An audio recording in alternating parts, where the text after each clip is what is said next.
閉じたら落ちてくガラスの迷路、ひび割れた声まだ消えないまま、封じた記憶誰かの夢にすり替わる、名前さえ今奪われてく、聞こえるか胸の奥できしむ鎖の叫び、逃げないで選ぶんだ自分だけの芯を、一つ書き換えられた世界で僕は僕を上書きしてく、ささやくそ切り裂きながら覚めないなら夢を燃やせ、一つ操られたスターに君の本と響かせて、かけ違えたストーリー今塗り替えてゆけ、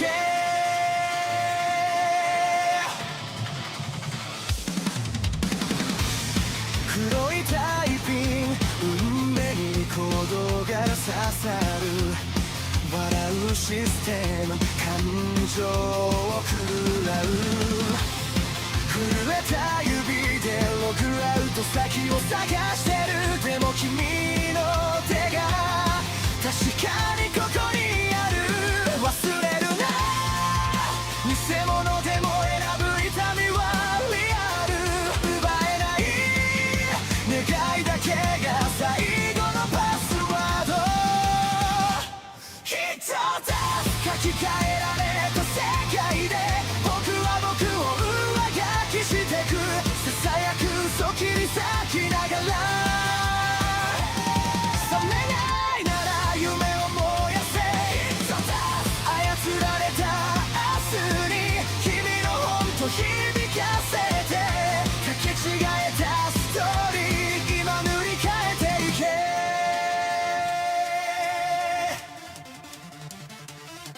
必殺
ストーリー今始まりに変えろ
That's right.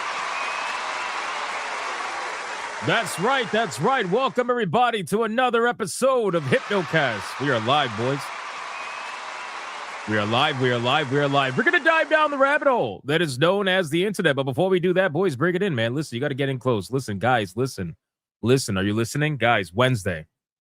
Wednesday. It's Wednesday. What does that mean? That means the day that everybody's fucking, boys. It's hump day. That's right. Wednesday. It's a Wednesday. It's a beautiful Wednesday, to be honest with you. Beautiful Wednesday. Time to get in here. Let's go. What do you mean you're running? Stop running. Stop running. What do you want? Hey, grab him. Sprinting? You're sprinting? Grab him by the ankles. Grab him by the ankles right now. Do not let him run. Matthew Watson, go grab him. Grab Matthew Watson. You using the Speed Force? Nope, not happening. Not happening. Tenebrae, you're not leaving either. Grab them by the ankles. Bring them in here. You can't be hugged. You're protected by Black Snape. Oh, shit. Oh, shit. That's quite powerful. I got to be honest with you. I don't know if I could beat that. I don't know if I could beat that. Black Snape protection is crazy, bro. Holy shit. Holy shit. You know what? That's fine. Yeah, you're good. I don't want to hug you. I don't want to hug you. You're fine. Guys, listen very closely. If you're watching over on YouTube, like the fucking stream, boys. Let's go. Let's go. Like the stream. If you're watching over on Rumble, like the stream. Come on, Rumble, wake up. Wake up. And if you're watching anywhere else, that's impossible. You're gay. I don't know where I was going with that. You are coping and seething. You just can't accept what you're seeing.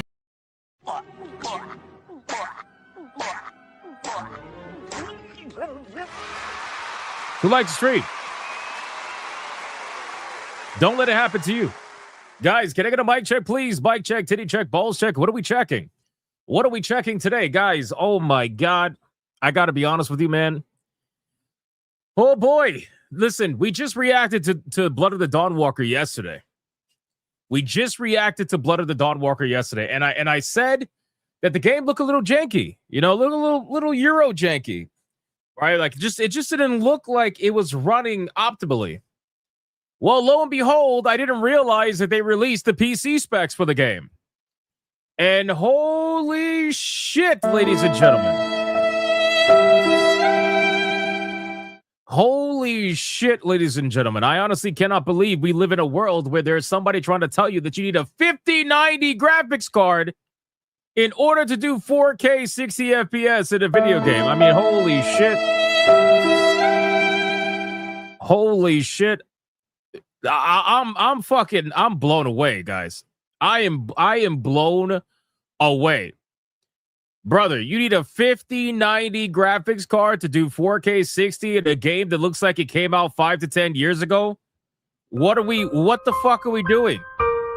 What the fuck are we doing? What are we doing?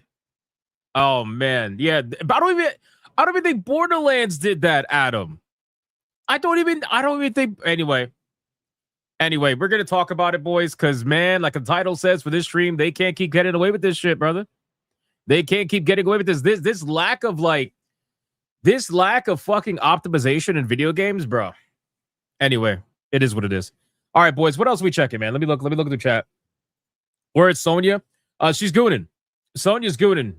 We got Mouse PI for hire check. Very nice. Very nice. Congratulations. Enjoy. That game is fantastic, by the way. Although, the only thing I don't like about that game is that it doesn't have chapter select.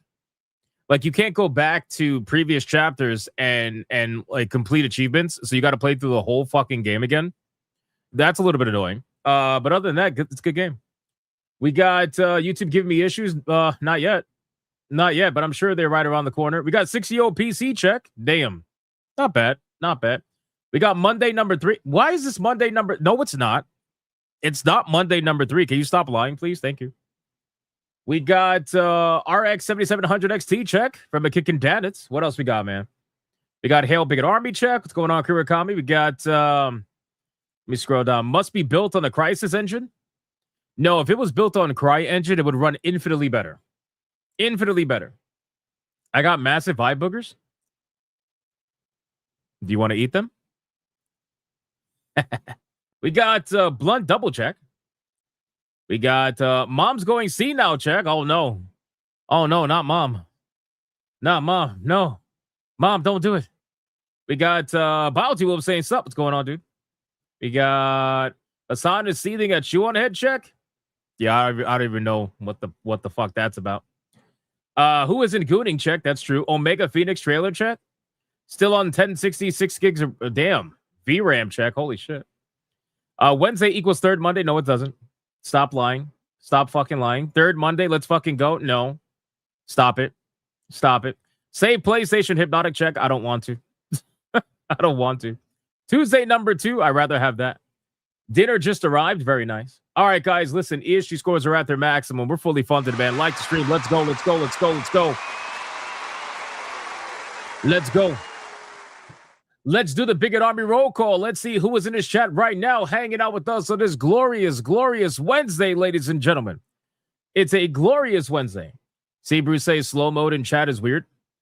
Yeah, it's you know what else is weird, Seabrew? What's weird is that people that have absolutely no fucking lives at all on the internet, when they use multiple accounts to spam obscenities in the chat in the hopes to then report you and get you banned or at least get you struck. Yeah, that's also weird. That's also weird. So, you know, you have to counter weird with extra weird. You know what I'm saying? We got Time Bound Howler in the chat. What's going on, man? Too Cool Curry. What's going on? We got Mr. Melancholy. What's going on, brother? How you doing? We got Hanny. What's going on, Hanny? How you doing, brother? We got Gray Soul over on Rumble. Shout out to Gray Soul. Appreciate you. We got Blue screaming at the top of her lungs. Shout out, Blue. How you doing? We got Christopher Lloyd. We got the voice in the water. We got Commander Sonock. We got Charlie Nuclear. We got Nick Havoc. We got Matthew saying, hello, please. What's going on, Matthew? How you doing? How you doing? We got Tenebrae. What's going on? We got Tanya Raven. We got Light Ferret over on Rumble. Beautiful Zexel. A kicking Danitz. We got Ron DFK. Adam Repeal says, never go full Randy Pitchford. I agree. That should be like the last thing you want to do. But unfortunately, there are people that absolutely do it. So what can you do? We got Raza over on Rumble. We got Maggot Pit. What's going on, man? We got John D. We got Sean Sora over on Rumble. We got Timothy. We got Dave 404. Matthew Watson. Taffy. What's going on, Taffy? Antran. Listen, you're only allowed to use that once a week, okay? That's really overpowered magic, specifically black magic. You can't use that more than once a week, okay? There has to be like some sort of cooldown on that or something, because that's unbelievable levels of protection. Like, we're not ready for that. We're not ready for that. We got Matthew again saying hello, please. We got Fourth Wall Guy. We got Ray the Graybeard, Alice Lovely, Gaming Wolf 87. We got Great Ape over on Rumble. Old Man Cad. We got King Demon Wing present and accounted for. Keeping watch for Ariel Urinalis. I like that. That sounds awesome. We got Clip D Rice Raid Fanfics YouTube. We got Zalosi over on Rumble. We got Nick Havoc over on Rumble as well. We got Griffin Har. Griffin Har, love your content. The intro is fire. Reminds me of early 2000s Dragon Ball Z game openings. Finally, somebody gets it, brother. Oh my God. Finally, somebody gets the anime references in my intro and doesn't call it gay. Thank you. Thank you. Thank you. I have been vindicated. Thank you. Thank you. This means a lot to me. Exactly. Finally, a man of culture. Everybody welcome Griffin in the chat, man. And his profile picture is when Gohan loses his shit and is about to go Super Saiyan 2. Guys, oh my God. Oh my God. This is fucking glorious, man. I can only get so erect. All right. I can only get so fucking erect. Shout out to Griffin, man. We got Felstev says, I'm here for the content. The content shall be provided, my man. It shall be provided. We got Michelle Carajo over on Rumble. We got Master Lee Zulu. What's going on, man? Denarier not dying in D4 anymore. Why are you dying in the first place? You suck. All right, 4 more people. Let's go, man. We got Magni. We got Marius. We got Duck Fizney. We got Mr. Blue Cthulhu. We got Y2K Cowboy over on Rumble. What's weird is YouTube white names looking for a train. Hey, YouTube, those of you that don't have a membership, Y2K Cowboy thinks it's weird that you're calling for a membership train. So what's the answer?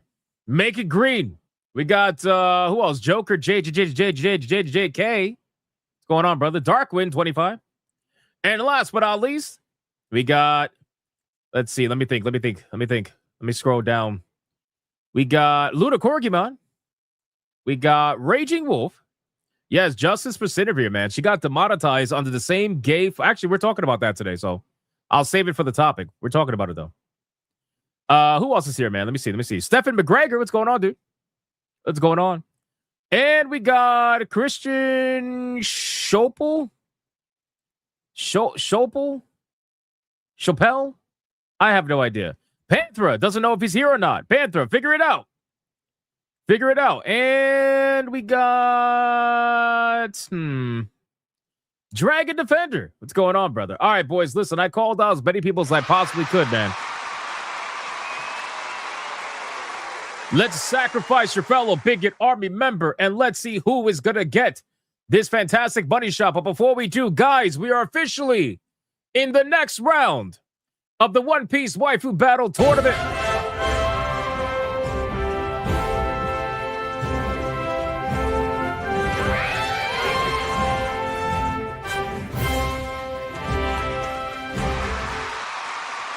Guys,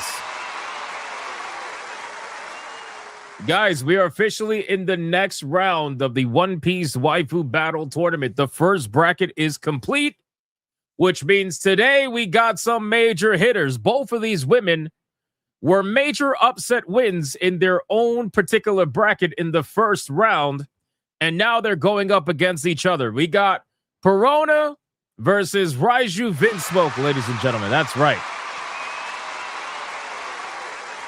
That's right. This is when it should start getting really interesting, ladies and gentlemen. So that's going to be today's battle. Raiju Vinsmoke versus Perona. You guys will decide by using hashtag name at the beginning of your super chats. Please, hashtag name at the beginning of your super chats for the love of God. All right, do we understand? We already got some major donos for Raiju Vinsmoke. It's going to be crazy, boys. It's going to be crazy. All right, who's sacrificing who? Let's see. Voice of the Water says no Una Reverse. Max Neophastic Deflector Shields go down by 5. Lord Torok has blessed me with the aid of Mortenbra and Lich Lord Terminus's armies to fend off the money shot. 1, 2, 3, 4, 5. Oh, come on, bro. On your fucking feet? That's disgusting, brother. That's disgusting. What is wrong with you? What is wrong with you?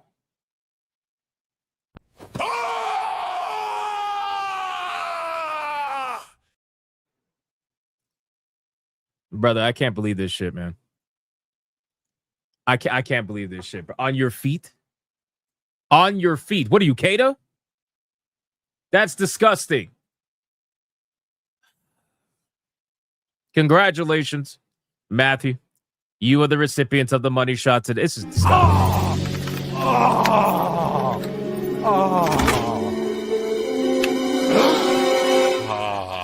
Monster kill! I can't believe this shit. I can't believe this shit. Guys, listen, we got a lot we got to talk about today, all right, man? Listen, topics. We got Blood of the Dawnwalker, all right? Blood of the Dawnwalker is the video game we reacted to yesterday. If you guys missed it, go check out that stream. Blood of the Dawnwalker is the video game that's being made by the former CD Projekt Red developers. Everybody calls it the Light Witcher game or whatever. You know, and it has its pluses, it has its minuses. However, oh shit, they released their PC specs for the game. And we got to talk about this, boys, because I got to be honest with you. It is egregious. Okay? It is fucking egregious. All right? We are talking like, brother, it's that bad. It is that bad. Bro, I have never seen a 5090 on a requirement before. I can't think of the last game that had a 5090 as a requirement. Never have I seen that ever. It's fucking abysmal, okay? It's bad. We'll talk about it. We're also going to talk about the Final Fantasy VII Rebirth director that apparently, you know, obviously he's working on the next game, and he has come out and made a statement that I am laughing my ass off at, considering that they are still trying to gaslight you. It's political speak, ladies and gentlemen. He says he has no intention of altering the original JRPG writer's overarching story, brother. So we're just going to pretend like the first two games didn't happen? Are we gonna pretend like the first two games never happened? Bro, say anything you got to say in order to sell your next game, because everybody knows the last game sold half of the first one. Say whatever it is you got to say, man. Anyway, so we're going to talk about that because I find it to be ridiculous. We're going to talk about Marathon because apparently a former Square Enix executive has felted Marathon and has explained the reason why he believes Marathon's failing. That should be fun. We're going to go over the Gabe Newell story that we were supposed to go over yesterday. Gabe is trying to save gaming. We're going to talk about that. We got a letter from the CEO of Lords of the Fallen. He published a letter where he's doing this whole players first thing nonsense while being completely exclusive to Epic Games because that's clearly being, you know, player first. We're going to go over his letter about his financial standing within the company and see what that has to, you know, say. We're going to talk about the Steam Deck client. It's got a new update that has made a lot of changes that I think are very important for people to know. And we got Xbox getting felted. We got Xbox getting absolutely felted, taking another 33% hit on their hardware revenue. They lost money on video games. They lost money on content and services. They lost money on hardware. They lost money everywhere. Everywhere they're losing money. And not only that, we're going to talk about the YouTube drama. And no, we're not talking about the quartering. We're talking about the shit that actually matters. Where YouTube is demonetizing people left and right for supposedly inauthentic content. But I have my conspiracies as to why this may be and what it means for people, including myself. I feel like it's only a matter of time, boys. No matter how much money we make YouTube, it doesn't matter. It doesn't matter. Yes, actual YouTube drama, not bullshit YouTube drama. So, boys, we got a lot we got to talk about. But before we do any of that, ladies and gentlemen, we got to do a membership train. Listen, I know we got a ton of memberships already. I know. But first and foremost, apparently we hit tier 2. What the fuck? When did that happen?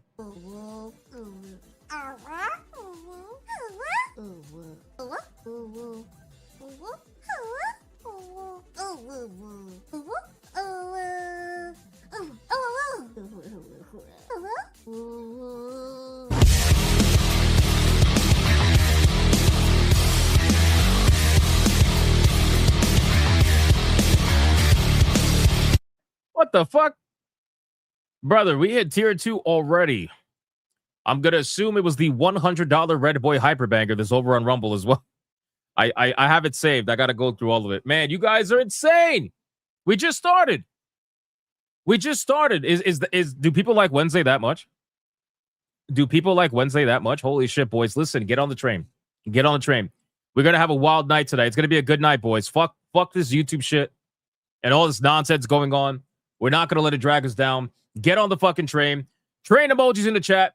Come on, boys. Choo-choo, motherfuckers. Get on the train. Let's make it green in this bitch. Or if you're on Rumble, make it yellow or whatever color it is. I don't know. Rumble's weird. Rumble's got to be different. Rumble's got to be different, boys. I don't know. All right, let's go. Membership train. Ladies and gentlemen, get on it. All aboard. Get on it.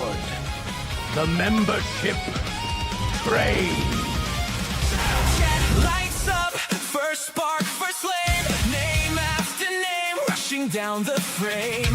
Midnight code, Hypnocast alive. King Demon Wing dropped 10 memberships over on YouTube. Jesus Christ. Black Tailgate dropped a membership over on YouTube as well. Y2K Cowboy over on Rumble, membership. Archangelus, membership. Make it green in this bitch. Thank you, Archangelus.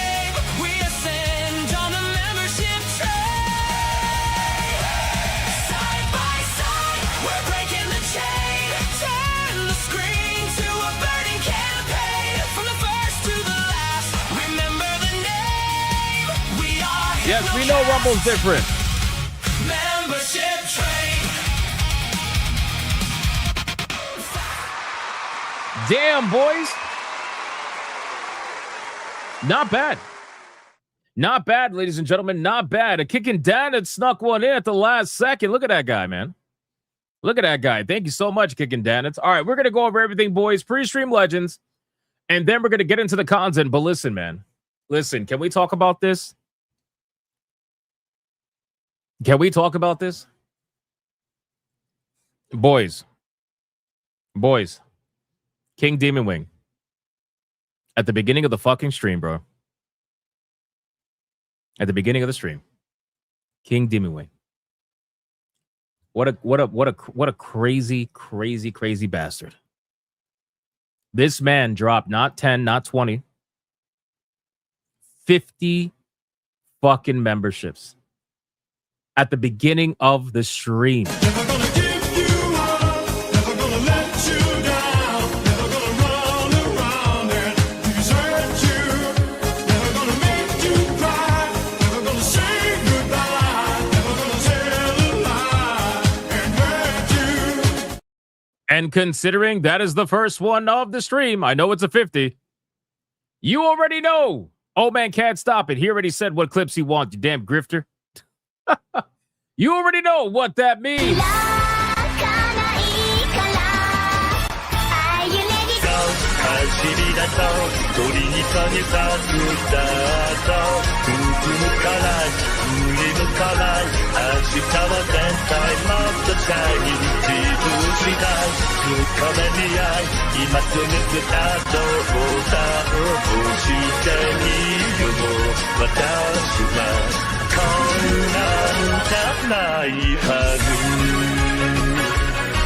It's a Red Boy Hyper Banger, bitches!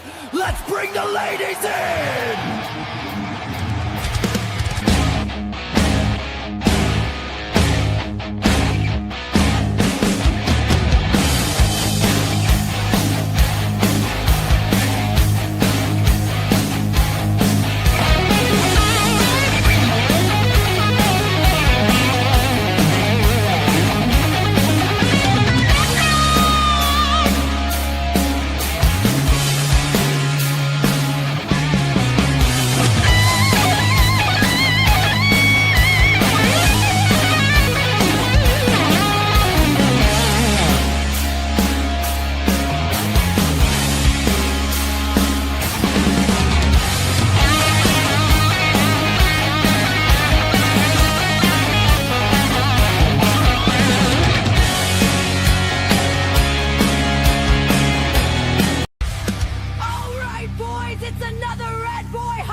My God, dude. My God, a 50 membership hyper banger to start the stream off. That's how you knew this was going to be a crazy stream, guys. King Demon Wing, thank you so much. If you guys want a membership from King Demon Wing, make sure to thank him because that was a hell of a way to start the stream. And we got Tanya Raven with a 2, hashtag Perona, bitches, already starting with the battle. Actually, speaking of, hold on. Let me bring it back up on screen so you guys remember what to use. Hashtags Perona versus Raiju Vinsmoke. We are in the second round, boys. We're in the second round before the semifinals. Ladies and gentlemen, let's make it happen. We got Tanya Raven with the membership. Thank you. Kicking Downits with the membership. Thank you. Tanya Raven again with the membership. Thank you. And then for a 10 says hashtag Perona, best intro ever. Thank you. I appreciate that. Hold on. T-Jab's giving us an update. Right now, we got Raiju at $50 and Perona's at $117.46. Damn. We just started and this battle's already better than yesterday's entire battle almost. Holy shit. Thank you, T-Jab. I appreciate that. Guys, we're going to make it happen, man. Black Tailgate with the membership. Thank you, my man. And then Kira Nightshade with a $50 mega banger for hashtag Raiju. And the chat scream.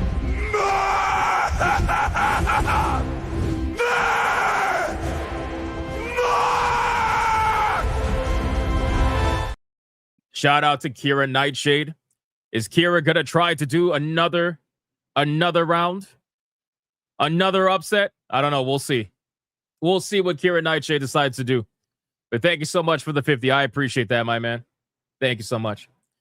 Then we got Adam Rapio for 24 months with the McDuggets emoji. Thank you. Thank you, Adam. 24 months is a long time, brother. 2 fucking years, bro. Can we give a round of applause, Adam Rapio, for 2 years, man? That's crazy. Crazy, man.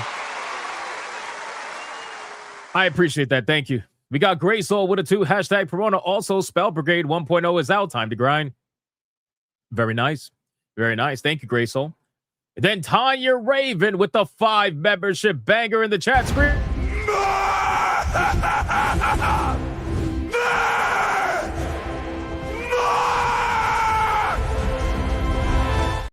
Thank you so much, Tanya Raven. I appreciate that.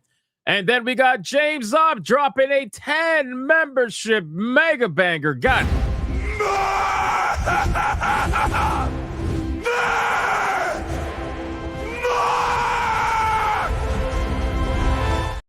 Shout out to James Op, man. Always been a long-time supporter. I appreciate that, brother. Sincerely, that means a lot.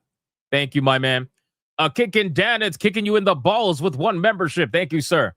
Mr. Melancholy with a 2, hashtag Perona. Love goths. Well, she's getting, I don't know, a little felted right now. We'll see how it goes. Kicking Dan, it's with a 2, says hashtag Perona. Eye pupils look high as fuck. Oh, that could be one reason.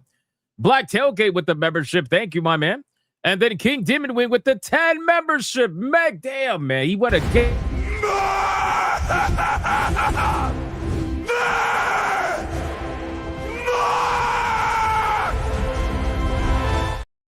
Thank you so much, King Demon Wing, man. 10 memberships is crazy. Crazy. Thank you, sir. I appreciate it, man.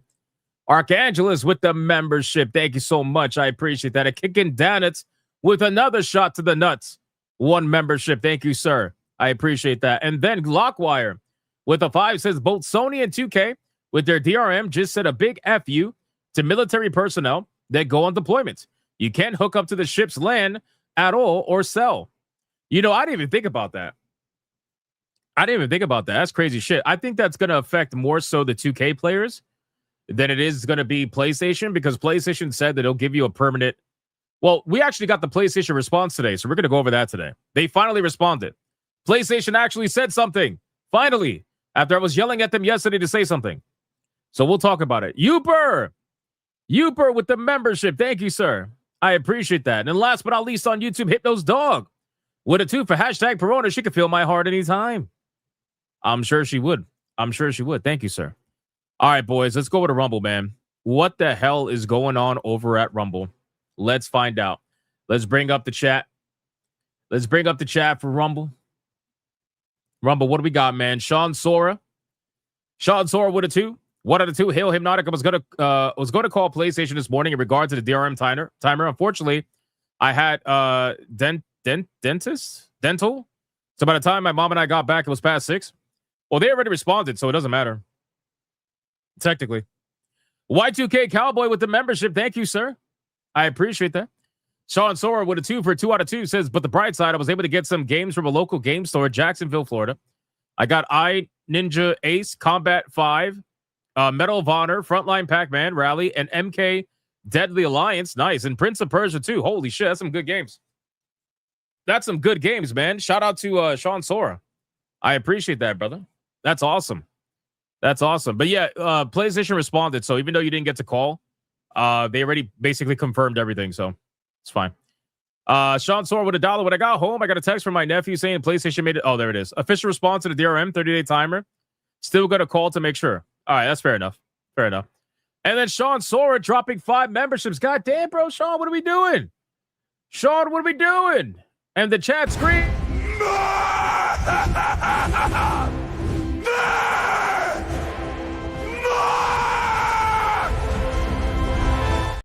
Thank you so much, Sean Sora. I appreciate that, man. Holy shit. And then another membership, and then another membership, and then another membership. What the Holy shit. Brother, Sean Sora is going crazy. Somebody tell him relax. Relax. What's going on, man? Holy shit. Y2K Cowboy with the membership. Thank you, sir. Oh, my God. Oh, my God. Holy shit. It's a Red Boy over on Rumble. Twisted Master with $100 Red Boy Hyper Banger. Never gonna give you up, never gonna let you down, never gonna run around and desert you, never gonna make you cry, never gonna say goodbye, never gonna tell a lie and hurt you. That's insane, bro. That's insane, bro. Twisted Master dropped $100 Red Boy Hyper Banger for hashtag Perona. Keep calm and troll on. Clanker clip, please. Damn, we got a major fan of Perona here, ladies and gentlemen. This battle is going to be very, very interesting. All right, boys, we got another Red Boy Hyper Banger. Let's get the ladies in.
Shout out to Twisted Master, man. $100. Thank you so much for that Red Boy Hyper Banger. That's crazy, bro.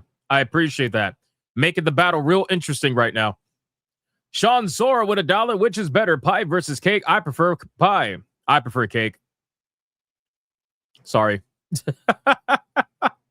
Grade 8 with a 5. Hashtag Vinsmoke. Didn't watch your Yun Yun video yesterday, but did see Leon react to it today. Changes mentioned last night. Just had a Gripcast after dark. Doesn't seem to be a thing moving forward. Well, no, I took a couple of days off recently because I've been trying to make some changes, add some things and stuff like that. You guys got to understand, the gaming streams are great and everything, but if there's something that has to be sacrificed in order for there to be extra time to do something else in real life, it's going to be a gaming stream. That's just what it is. It's unfortunate, but it's true. Like, as much as people say they love the gaming streams, they're nowhere near as supported as Hypnocast. And honestly, there's so much news. Like, forget the support. There's so much news that happen every day. If I miss a Hypnocast, bro, I am so far behind the next day, unfortunately. So that's just what it is. It's going to have to happen. Yeah, it is sad, but I mean, what am I going to do? I have to take I have to take time away in order to make time for other things in real life sometimes. It is what it is. Like, I'm sorry. But you always get it guaranteed for the most part, Griffcast at in the afternoon. So there's that. All right, let's see. What else we got, man? Thank you, Great Ape, for the 5. Appreciate that. Oh, we caught up? Oh, we're caught up. We're caught up. Perfect. Perfect. Thank you so much. We got Hypno's Dog with a 2. What AI are you even using? Well, those clips, that was actually that was Google VO3. The girls are Google VO3, but my anime stuff is Vidyu. Vidyu is a lot better by far. So, Denarier says boss defeated and now I'm apparently getting kidnapped. So until next time, bigots. Guys, you know what this means? You know what this means? I'm getting kidnapped. So until next time, you know what that means? Hold on, that wasn't loud enough. That wasn't loud enough. That means that Denarier's booty hole is about to experience Monster kill. That's what that means. That's what that means. 100%. Look, even Raza understands. Raza's like, go have fun, Denny. Go have fun, Denny boy. Go have fun. All right, boys, listen, we're fully caught up on everything. Thank you guys so much for the insane support. I appreciate it. Again, just as one final reminder before we get into the content, because once I'm in the content, man, it's hard to keep track. But T-Jab's doing a glorious time counting throughout the stream. Guys, we are in the next round of the One Piece Waifu Battle Tournament. Actually, better yet, let me show you the tournament picture. And then we're going to get into the content. Hold on. So here's the tournament picture. So this is where we stand right now. All right. Today is Raiju Vinsmoke versus Perona. That's what's happening. Tomorrow, Yamato versus Nico Robin. Oh my God, that's going to be bloody. That is going to be bloody. Holy shit. That's going to be bloody. And then for the next battle after that, on Sunday, it's going to be Nami versus Ulti. That also might be a little spicy. And then we're going to have Koala versus Nefertari Vivi after that. That should be interesting. And then whoever wins those battles, well, then we're going to be in the semifinals, and then we'll be in the final battle before you even know it, boys. Which, to my math, the final battle should be 2 Sundays from now. So it'll be happening on Sunday. Don't miss it. Do not miss it, boys. It's going to be crazy. If I had to guess, okay, I would probably say it's going to be Nami for the right side bracket. And it'll probably be either Nico Robin or honestly, Perona and Raiju Vinsmoke. That's hard. I don't know. I don't know which way that could go. I don't know. It could be either one of these 3. I don't know if Yamato's going to make it against Nico Robin. I don't know. We'll see. We'll see. But it should be very interesting. I have a feeling Nami's going to dominate on the right side, but you never know. We'll see. So, but I will say don't let your guard down because there's a lot of trolls out there just waiting for the right moment. They're waiting for the right moment to strike. All right, man. Are we ready to get into the content, boys? Are we ready, man? Don't forget to use your hashtags. Let's get into the content, ladies and gentlemen. All right, boys. We're going to talk about YouTube first. We're going to talk about good old YouTube. That's right. So, if you guys are not aware of what's happening with YouTube, I would probably be inclined to wonder what kind of a rock you live under. Because honestly, like the amount of people that are getting demonetized is insane. It is absolutely insane. But it's also kind of expected, right? So, YouTube has this thing where they gaslight the hell out of you. And they really want you to believe that their entire platform is not run by bots. They really want you to believe that. It's actually kind of funny. It's ridiculous, realistically. But they want you to believe that this whole platform is not run by, moderated, and basically just at the beck and call of bots. Right? Your viewership is on the beck and call of bots.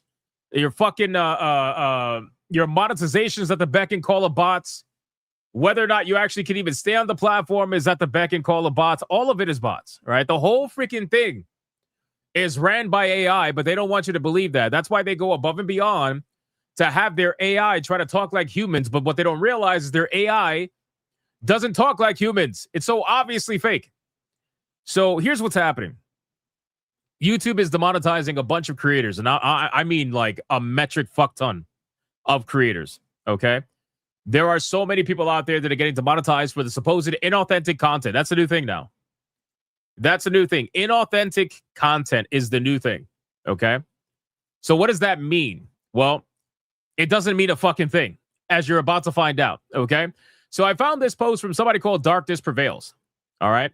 And I found this after realizing that Sidavir got demonetized, which apparently she got demonetized live. It happened live as she was streaming her totally authentic content. YouTube's like, hey, we actually think you're inauthentic, whatever the fuck that means. So she got demonetized live, and a bunch of other creators got demonetized live. I can't even tell you all the names. There's so many. Every day I go to my YouTube homepage, there's another person talking about being demonetized. Okay? So anyway, Darkness Prevails says, my YouTubers in Christ, they sent someone a letter for inauthentic content blaming too much game footage and pop-up transitions. This platform is toast for most. They're not going to walk this back without the people who are unaffected, large creators, saying something, which I agree, by the way. I 100% agree. So let's go over this email. I want to go over this email that YouTube has decided to send. And I want you guys to realize they did get Aiden Paladin, but then she got remonetized too. But anyway, we're going to get into that. I want you guys to realize this entire fucking response was written by AI. I would bet money on it. I swear to God. Like they always say, oh, we had a expert review your stuff. No, you didn't. No, you fucking didn't. Anyway, so here's what's going on. They said, hi, Steven. I hear the frustration in your message, and I want to acknowledge the 10 years of work that you've dedicated to your channel. 10 years, guys. 10 years. And apparently, after 10 years, YouTube's like, yeah, now we're going to consider you to be inauthentic. 10 years. Right? Decisions like this are never easy. Yeah, sure. It's easy when you're utilizing AI, especially when they impact your livelihood and a decade-long career on the platform. The pattern that our team refers to involve the high frequency of recurring third-party assets. Game footage. Brother, that's every single video game channel. Every single gaming channel uses gaming footage recurringly. Every single one. The fuck are you talking about? And here's the best part. Combined with a templated visual overlay, like consistent pop text styles and transitions. Guys, so basic editing, basic branding. Guys, my old videos, remember my old videos? I used to have like a visual template because it was just easy that way. It was branding, right? Very, very easy to set up everything and keep it all nice and neat. Apparently, branding is now demonetizable. Bro, every single YouTube video that's out there, even from YouTube creators themselves, tell you that consistency and branding is very important for YouTube videos. So you guys just going against whatever the fuck that you said before? What are we talking about? Guys, this is meant to be as vague as possible. Why? So that when it comes down to it, and there's an actual lawsuit, a class action lawsuit that happens from this, if it ever does, they keep it as vague as possible so that it can affect as many people as possible. That's really what it is to affect as many people as possible. And I'll give you my conspiracy at the end. Anyway, so this is what appears across the majority of your 500 plus videos. While these are common editing techniques, which they admit, when they form the primary visual experience of a channel, they can be flagged as repetitious under the current monetization standards. We don't provide a line item list of these patterns because they are inherent to the channel's overall format. So they don't tell you what you did wrong, but then they also tell you that what you're doing is common and very, very much practiced amongst many different YouTube channels. But apparently that's wrong now. Okay. While many creators use a 3-act structure or hooks, our reviewers evaluate whether the unique narrative and original visual contribution outweighs the reused elements. These evaluations are done on a case-by-case basis as we cannot comment on the status of other channels. Guys, do you understand what this means? Do you understand what this means? This means that YouTube is now editorializing. They are no longer just a publisher for content. They are now deciding what is allowed and what is not allowed from a basic standard. Like, this is not even like, hey, you're violating terms of service or you're uploading illegal content. This is basically like, hey, we're actually deciding that your content's not worthy. Now, here's the legal loophole. The legal loophole is that they're not technically taking your content away. They're not technically taking it away. They're actually leaving it up on the platform, and then they're monetizing it themselves. They're running ads on your demonetized content, and they're keeping all the money. Do you realize how fucked this is getting now? Do you realize this? This is what they're doing. This is how they're going to try to claim, well, our Section 230 rights should stay because we're not taking down the content. We're just demonetizing it. That's what they're trying to say. Now, in my opinion, I think they kind of open themselves up because, well, if you demonetize a creator and say that it's not worthy of your monetization standards, but then you're running ads on the video and taking all the money, well, that seems kind of odd, right? That seems kind of weird.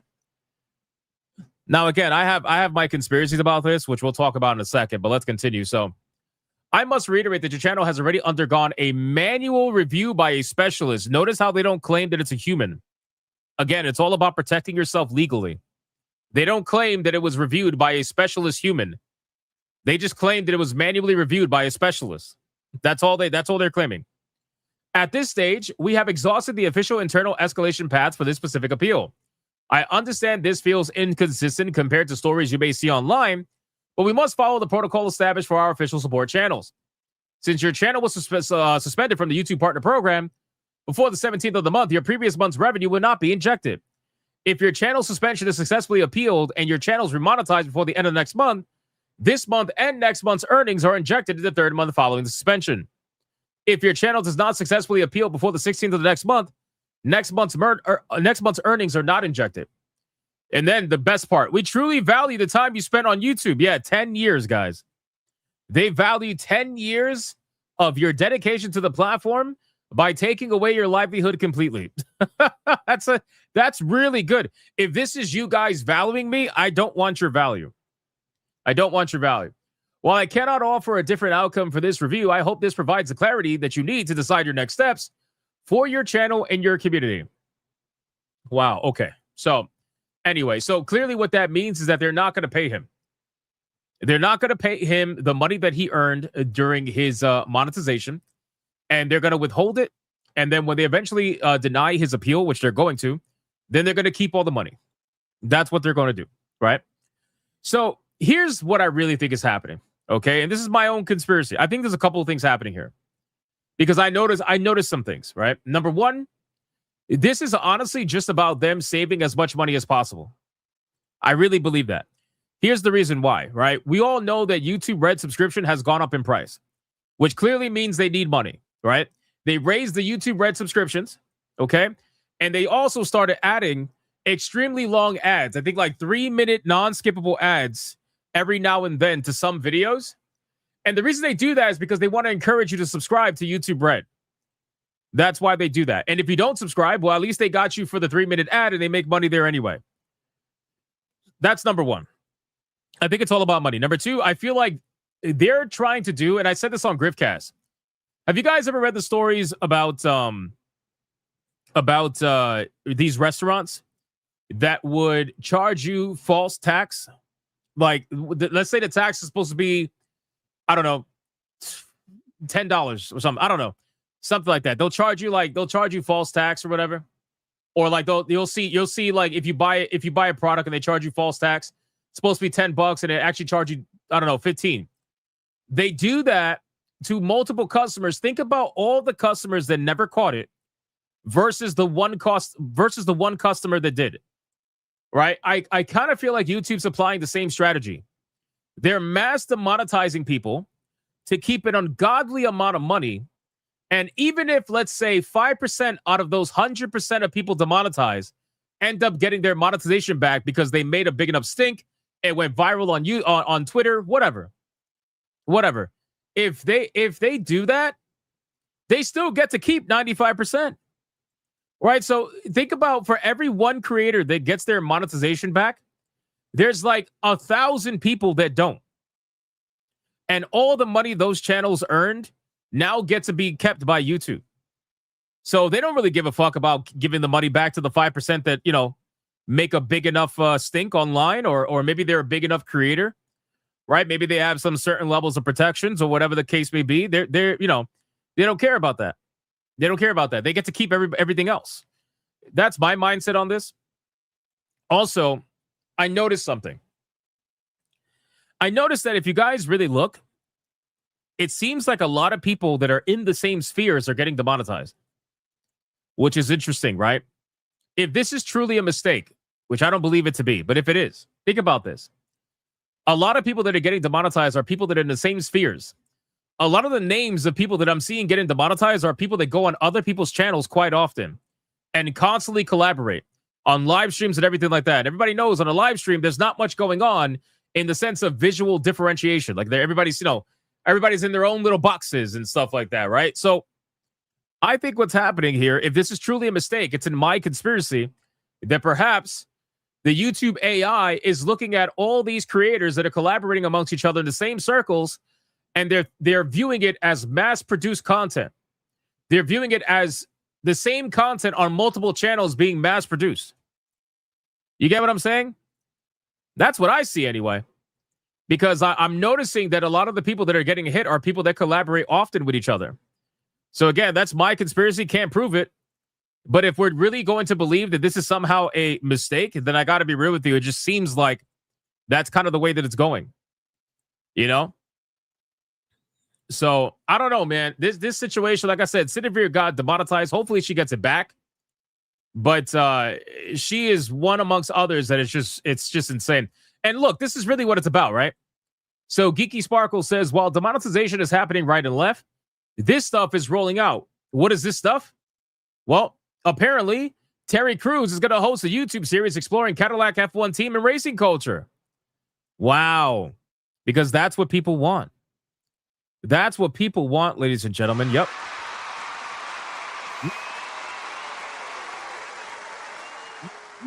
You want to watch Terry Crews from Hollywood do some stupid shit like this on YouTube. Clearly. I think that ultimately this is going to be the end of YouTube in the sense of how it was before. We kind of all saw this coming for a long time. They are now viewing highly efficient content to be inauthentic content, and that's fucking insane. That's fucking insane.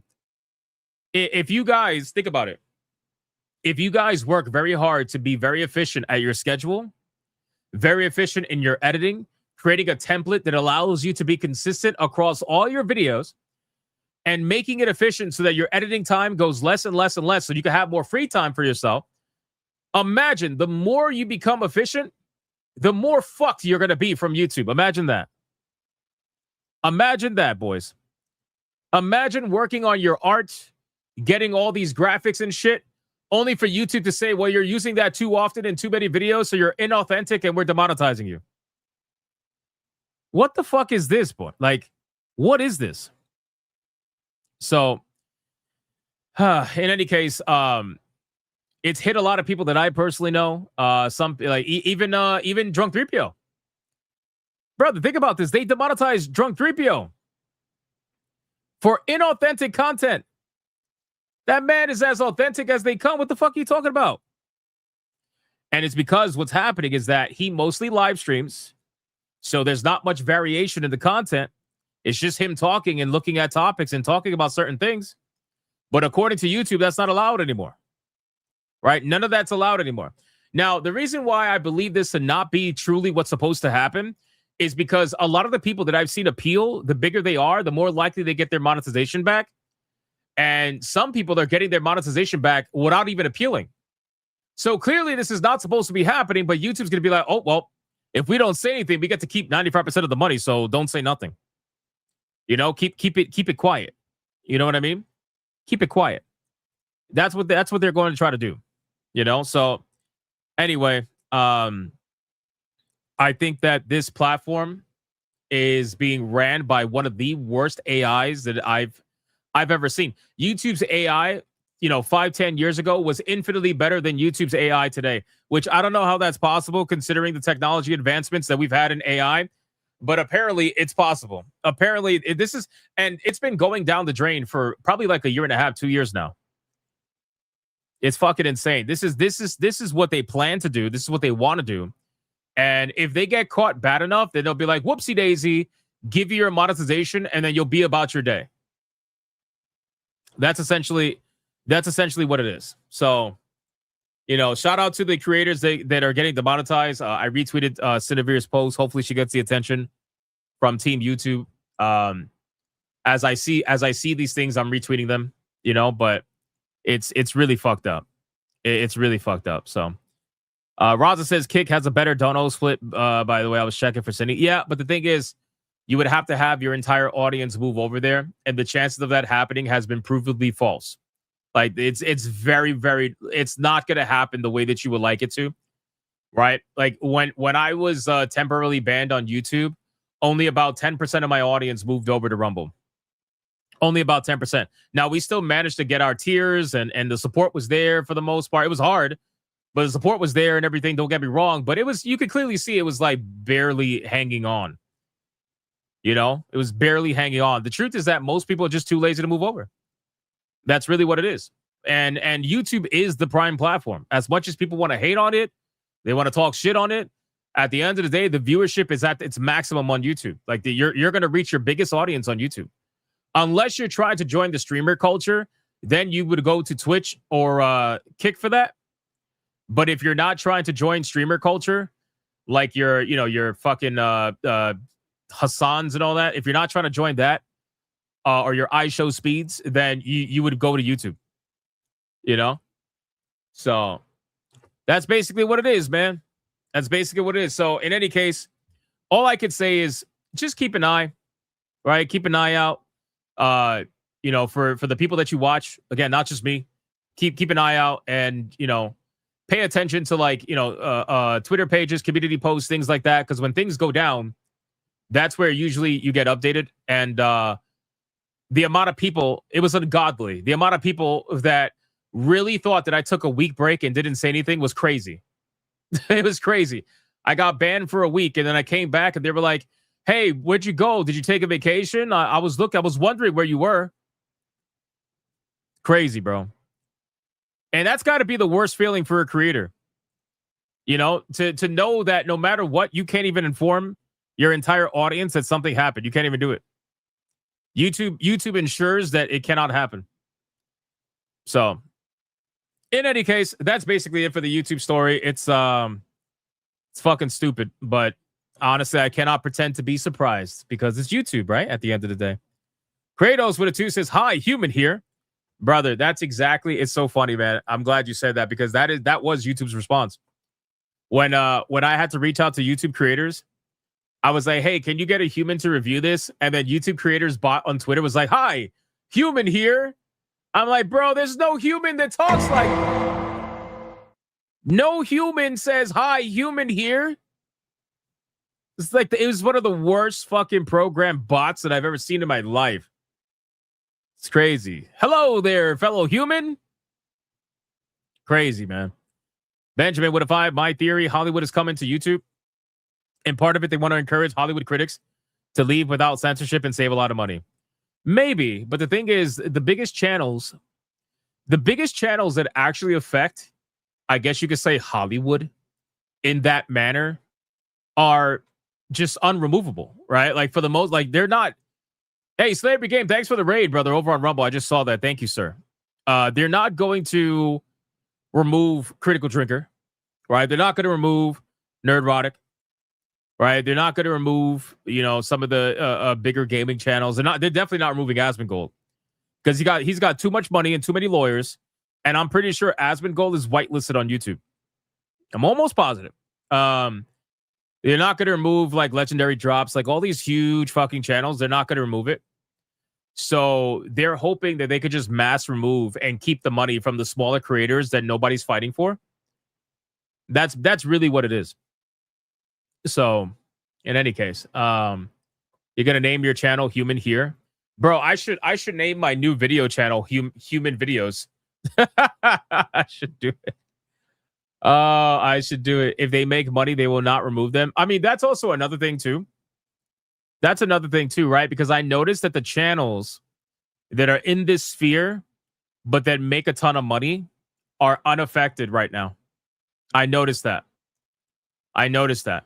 Right? The channels that are smaller, they probably make, 1/100th of what the bigger channels make, or the semi-sizable channels make.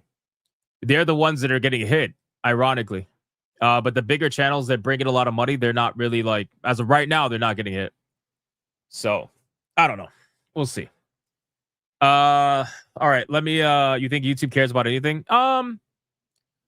Yes and no. Yes and no. Right? Because, like, for YouTube, the majority of things, probably like 98% of them, they don't give a fuck about.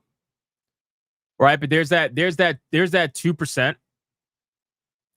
There's that 2% that really they can't really fuck with. So I would say they care about that, But yeah, obviously, like, the majority of people they don't care about. But they damn sure care about their image, and they care about money. So that's that. We got Benjamin with a 5. Human channel and Human Videos reminds me of that old vlog channel, Post Content. Very interesting channel. Yeah, I'm thinking about that. I'm thinking it might be funny. If small channels stream often, that's costing YouTube. But yeah, true. Think about all these smaller channels, right? That, let's say they have like under 10,000 subs, right? And they're streaming for like 2 to 4 hours a fucking day. Do you know how much money that costs YouTube a day? And these channels, if they don't make any money, do you know how much that costs YouTube every day? And then extrapolate that for an ungodly amount of fucking channels, and before you know it, you start realizing how much money YouTube's losing. So that's why they boosted the YouTube Red subscription price, and that's why they cozy up to the YouTube channels that are making a ton of money. So, all right, boys, let's get out of this stupid fucking YouTube, man. What can I say? Let's talk about a quick update with Valve. Corporations go to corporate. Yeah, basically. That's actually simplest way to do it. You stream on Twitch and export to YouTube. Honestly, like, I can't stand Twitch. I kind of wish that I had set up my live streams to be successful on, let's say, like, Kick or Rumble.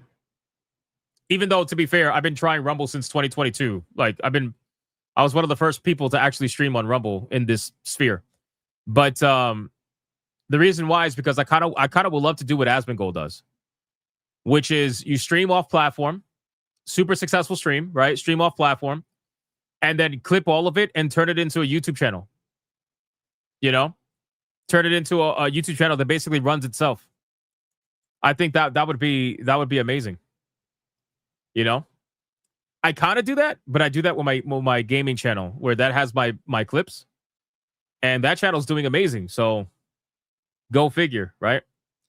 All right, let's continue, man. Let's get into the Steam Deck. So Steam Deck released a new client, guys. It's very important to talk about. Let's check this out. Pirate Nation made a post. It says Valve has released a new Steam Deck client update to the stable channel. The update introduces quick chat and remote downloads management, along with several quality of life improvements and fixes. They got a new quick chat feature for Steam Deck in big picture mode, which is very important. And I feel like this is gearing up. This is gearing up for the Steam machine. You know what you need for that? An editor. Why? I could do it myself. I can clip my live streams in 1 hour and make enough videos for the next 4 to 5 days. Why would I pay someone to do that? While in chat, press and hold the view button to bring up quick chat options. Quick chat can be fully customized in settings, keyboard, and the remote downloads management. Manage downloads on your other Steam devices, such as another Steam Deck or PC. This is going to be about like the Steam machine. That's really what it's going to be about. It's going to be about the Steam machine. But at least for right now, we get to benefit with Steam Deck or PC and stuff like that. Other notable changes: add a toggle in system setting to show the switch to desktop option on the login screen. That's good. Wireless gamepads now display a battery indicator in the header and receive a low battery warning notification. That's also good. The store menu now opens directly to the Steam store page instead of the Great On Deck section. And improved handling of Wi-Fi captive portals and performance when there are many unread notifications. Brother, who made this picture? Who the fuck made this picture, bro? Holy shit. Bro, how you gonna do that to Lord Gaben? How you gonna... Oh my God, bro. Who did this? Who the fuck... I'm gonna save this picture for a thumbnail. They gave them some real-life fake wizard lips. Is the real-life fake Gabe. Real-life fake Gabe. That's what it is. You bet it was real-life fake wizard? Probably. Probably, man. He's like, somebody else gonna get these DSLs. That's crazy, bro. Anyway, this is how Gabe be looking at his phone every time Tim Sweetie be complaining. Gabe be on his phone, and he's on his timeline. He's be like, oh, shit, is Tim melting down again? Is Tim melting down again? Oh, no. Oh, no. Poor Timmy boy. Poor Timmy boy. It's crazy, man. All right. Well, I just want to let you guys know about that. That update's very important. Guys, speaking of important. Holy shit. Holy shit. The battle is on, ladies and gentlemen. The battle is on. Kira Nightshade. $100 Red Boy Hyper Banger for Ryzen. Never gonna give you up, never gonna let you down, never gonna run around and desert you, never gonna make you cry, never gonna say goodbye, never gonna tell a lie and hurt you. God damn, brother. This is a wild night tonight. I told you the next round was going to be crazy, man. I said the next round's going to be crazy. Just wait till tomorrow. It's going to be really insane. Kira Nightshade, $100 Red Boy Hyperbanger. Let's go.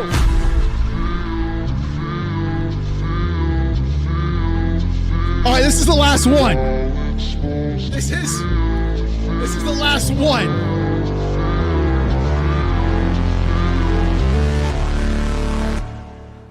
I hypnotic, hypno, yeah,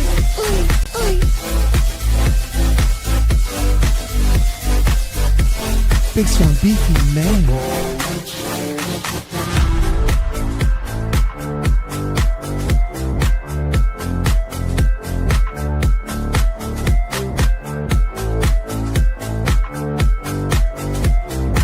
He's got that book scene ready to pop.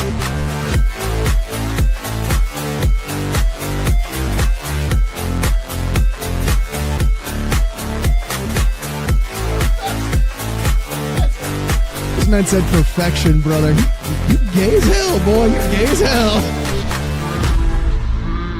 This man gay as hell. Tell you what, just like this. Try to relax your anus, And there's a little bit of a... your shoulders. You gay as hell.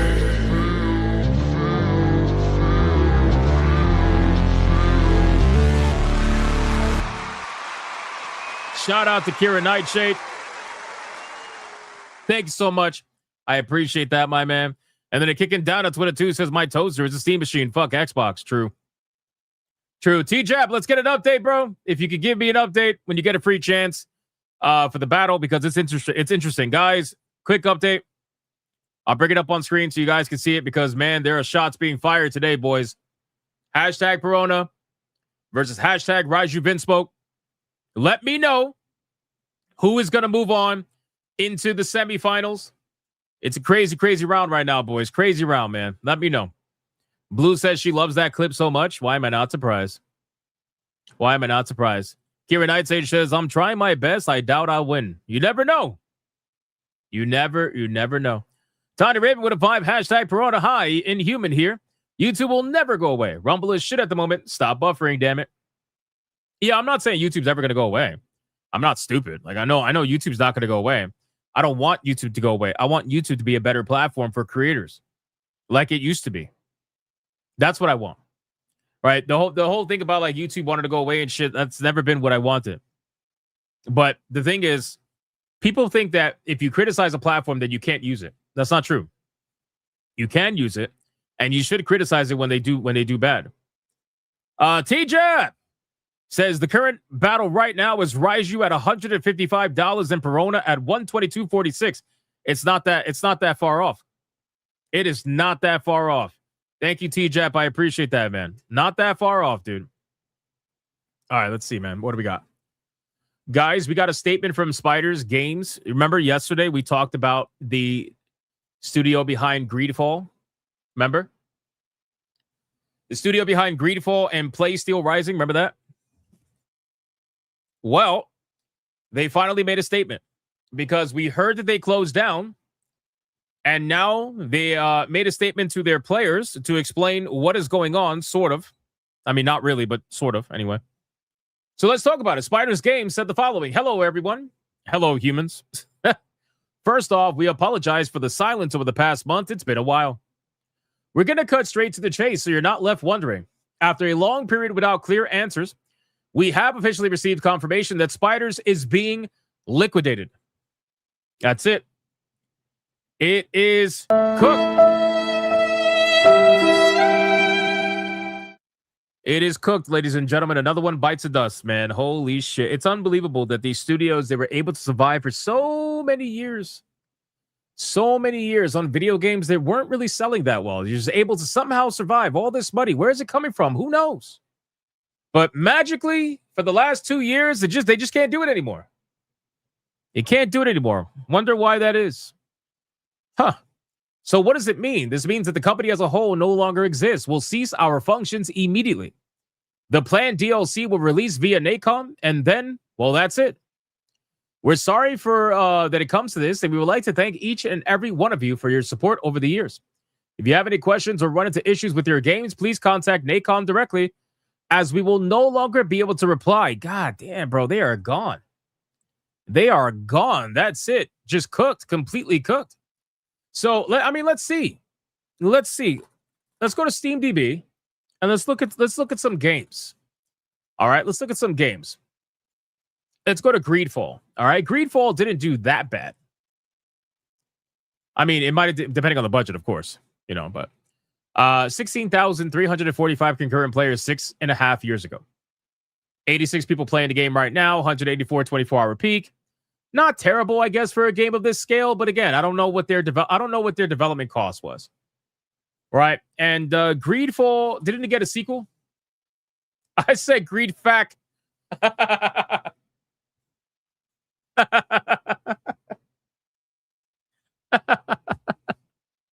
I'm sorry, I tickled myself. Greedfack. Sorry, Greedfall. Oh man, Greedfall: The Dying World. What's this? Return to the Greedfall universe in a thrilling new adventure where every choice has consequence. Okay, this is the second one. This is the Oh, guys, brother, it's not even close. It's not even close, and I have a feeling I can see why. Just looking at the way that they're advertising their game. Oh, what the fuck is this? Holy shit. You're like a hybrid between Bella Ramsey and Halle Bailey. What the fuck? Holy shit. That's insane. I mean, I could clearly see where the advertising, shifted. I can clearly see there is quite a shift. People were nowhere near as happy, obviously. Very interesting. Yeah, I'm not surprised. Prequel girl boss. Yeah, maybe. This is the problem, man. You put a girl front and center, which is naturally not a problem if you know what the fuck you're doing. Right? I mean, look how much more epic this looks. Look how much more epic this is as an advertisement. I want to play this game.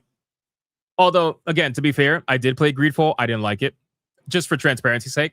However, at least I did buy it and I did try it because I thought it looked good based off this screenshot. Looking at this screenshot, I'm like, this looks epic. I kind of want to try this out. Right? And then you look at this and you're like, what the fuck is this?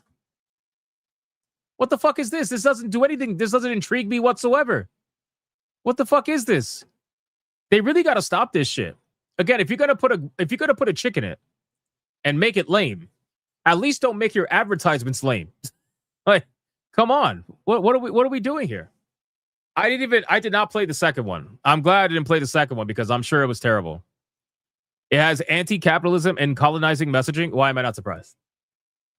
Why am I not? I mean, the name is Greedfall. So, look at the gameplay. I never actually looked at the gameplay. Let's see. Does it have her kicking like 300-pound dude asses? Let me see. I'll look at the gameplay right now, and then we'll check gifted games after this. Let's see. So, Greedfall. They want $50 for this? I have this in my library. Who the fuck gifted this to me? I didn't even know. I didn't even know. They want $50 for this thing? Are you out of your fucking mind, brother? The day they set foot upon our land, ashes swirled through the wind. They slaughtered us, ripped us from our... This is the worst fake accent I've ever heard in my life. This is sincerely the worst fake accent that I've ever heard in my fucking life. If this is a real accent, I would be floored. I would be like genuinely floored in shock if this is a real accent. home and bound us in chains like beasts, cast into a world that was never ours. Yet some of us escaped. This mainland doesn't suit us, and the people here think we're nothing but peace.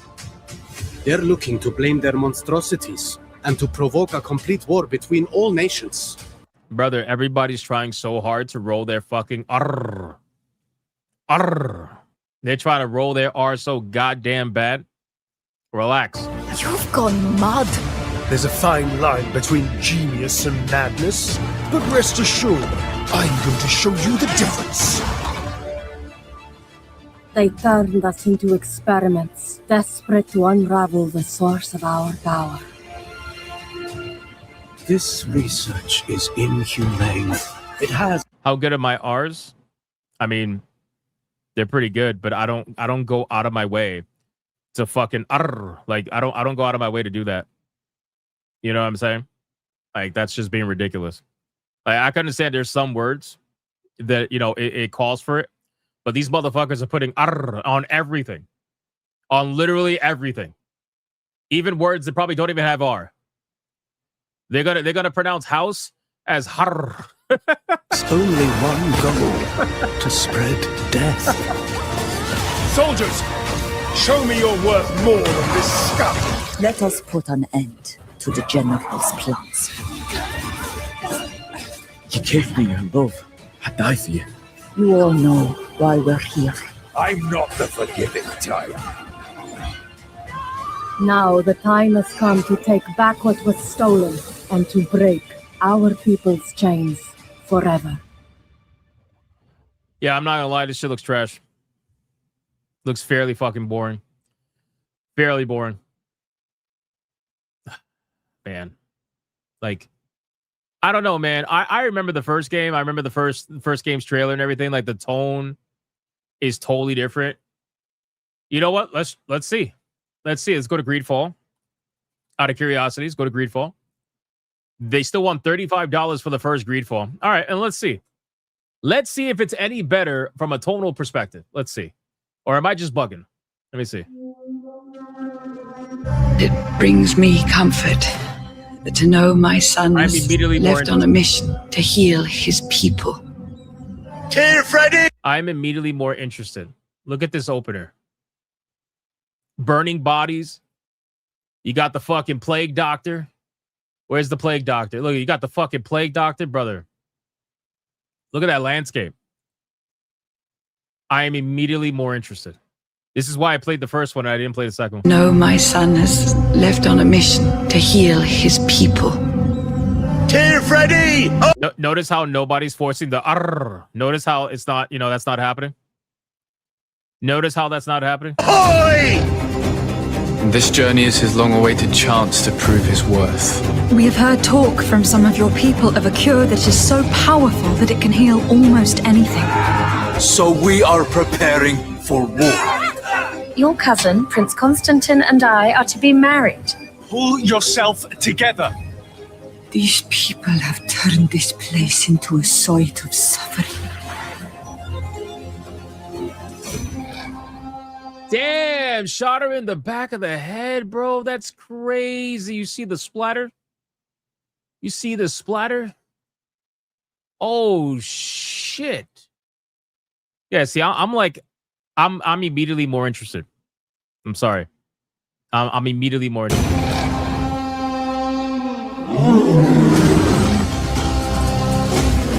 One of our frontier posts has just suffered a brutal attack. You are too blind, too renegade to understand.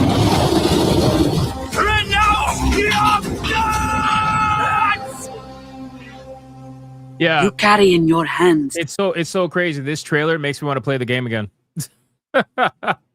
But I already played the game, so it's just not for me. But still, the trailer. This is a night and day fucking trailer. No fake ass accents that sound terrible. The gameplay looks, pretty solid for the most part. Nice and violent, dark. They're not afraid to pull punches. They shot this girl in the back of the fucking head, brother. Damn, that was awesome. You got big ass monsters, tons of guns, and here's the thing: you still got women in this trailer. But I don't care because the game looks fucking cool. It's amazing the difference, So these developers, they got to learn that shit, man. They got to learn that. It's all about how you showcase your game. But I guess for them, or for some people, the message is more important than anything else. They focus on that more than anything. They're like, yeah, all we got to do is put a woman on the front cover because our publisher told us to, and we're gonna make buckets of money, guaranteed, boys, guaranteed. All right, let's get out of this. Let me X out of this. R.I.P. to Spiders. Nice knowing you. It's kind of unfortunate, but I mean, what are you gonna do? Let me check gifted games really quick. We did get a gifted games today. Let's see what we got. The catch up on supers, gifted games. There we got more content, boys. Dragon Defender. Wait, what? Hey, lots more content on the way. The others can get you the DLC. Maybe not just one person get it, though. I play this a lot and enjoyed. Have fun. Bro, last time you said that Mr. Rouge bought like 11 fucking DLCs, brother. He gifted Stellaris. Explore a galaxy full of wonders in his sci-fi grand strategy game from Paradox Development Studios. Bro, he's like, hopefully more than just one person gets you the DLC this time. Thank you, Dragon Defender. I appreciate Stellaris, man. Thank you so much, man. Great Ape says it ain't Half-Life 3, but who knows when one comes out. The first game was at least interesting, if not short. And gifted Replace in Industria 2. Now, I already have Replaced. So this is going to give me just Industria 2. But I appreciate that. Thank you so much. I never heard of Industria 2. I'm going to have to check that out. Is there an Industria 1? I imagine there is. But I will check that out. Thank you so much, man. Shout out to Great Ape. What a legend. Adam Rabiel with the violin. Yes, quite sad. Quite sad. And then Marius with a $20 banger says apparently Kojima Productions is looking for people with experience with DEI initiatives. I know he's in love with Hollywood, so this isn't that shocking. What do you think? At least he's honest about torpedoing his business. Well, here's the thing, right? So what kind of DEI initiatives is he looking for? What is he actually trying to do? Is he just trying to hire like a bunch of trans people? Like what's going on here? Like I know he's got OD Knock, right? OD Knock is apparently it has what's that fucking crazy guy's name? Hunter Schafer, whatever his name is, right? It's got Hunter Schafer in it. I would hope that Hideo Kojima's form of storytelling that I have a lot of faith in, by the way. Again, I'm not like a fanboy of Kojima, but I respect his work. And I understand his influence on the gaming medium. I would hope that the way that his mind works with storytelling, that perhaps he could deliver us a banger story, even with all the, bullshit going behind the scenes. But I feel like that's becoming harder and harder to do these days. I feel like it kind of bleeds over in one way or another. Even if it's minor or major, whatever, it kind of bleeds over. I hope it doesn't. But still. Who's Hunter Schafer? Hunter Schafer is the person that the publicist that he has was convincing everybody he was going to play he was going to play Zelda. He was going to play Zelda in Legend of Zelda movie. Yes, he was going to play, a dude was going to play female Zelda. It wasn't real, just an FYI. It was never going to happen, literally never going to happen. It was not even a thought, but the publicist made it go viral on social media, and all the fake-ass accounts picked it up like, yes, Queen, yes, we need this to happen, yes. Yes, she would be the perfect Zelda, yes. It's fucking bullshit, you know? Benjathan with a 10. I remember when Click for Gameplay was hyped after Greedfall came out. Was basically a big break for spiders and was going to be a massive step forward for them, like Wrath of the Righteous was for Owlcat. Fair enough. Yeah, I remember Greedfall was supposed to be a fairly like big endeavor, and then it kind of just fell, you know? Adair Solta with a 10. If I'm correct, the first king was about a curse that people are dying from the disease. Place to uncover the cure for it. And the second one, they just threw that out there the window of the first game. Well, I wouldn't know. I didn't play the second one, so I'm not exactly too sure. That was one epic troll. It was. All right, let's continue, boys. Let's get into it. Don't forget, we still got the battle going on, ladies and gentlemen. It's a big one, guys. Let's talk about. You know what? Let's just get it over with, guys. Yesterday, we talked about Blood of the Dawnwalker. Okay. We talked about Blood of the Dawnwalker, and that was the third trailer that I've seen for Blood of the Dawnwalker, and I'm just not impressed. Okay, I'm sorry. I know there's people out there that like it. I'm still going to review it because I know people want me to, but ultimately, I'm just not super hyped for it. And I said when watching the trailer that it looked pretty clunky, little Euro janky. The combat looked a little clunky, all that stuff, whatever. Anyway, that was before I didn't even realize that they actually released the PC specs for this game. Now, guys, need I remind you that Blood of the Dawnwalker, from a visual perspective, is not an ugly game, but it's also not a mind-blowing game. But ladies and gentlemen, you know what is mind-blowing? The PC specs for this game. Holy shit. The PC specs for this game are next level insanity. All right. They're next level insanity, ladies and gentlemen. All right. What I'm going to do is I'm going to start with the beginning. Okay. We got minimum specs to run the game at native 1080p. Native, by the way. Okay. Not like, frame gen and all this shit. Native 1080p, 30 FPS. All right. On low graphics, low quality graphics.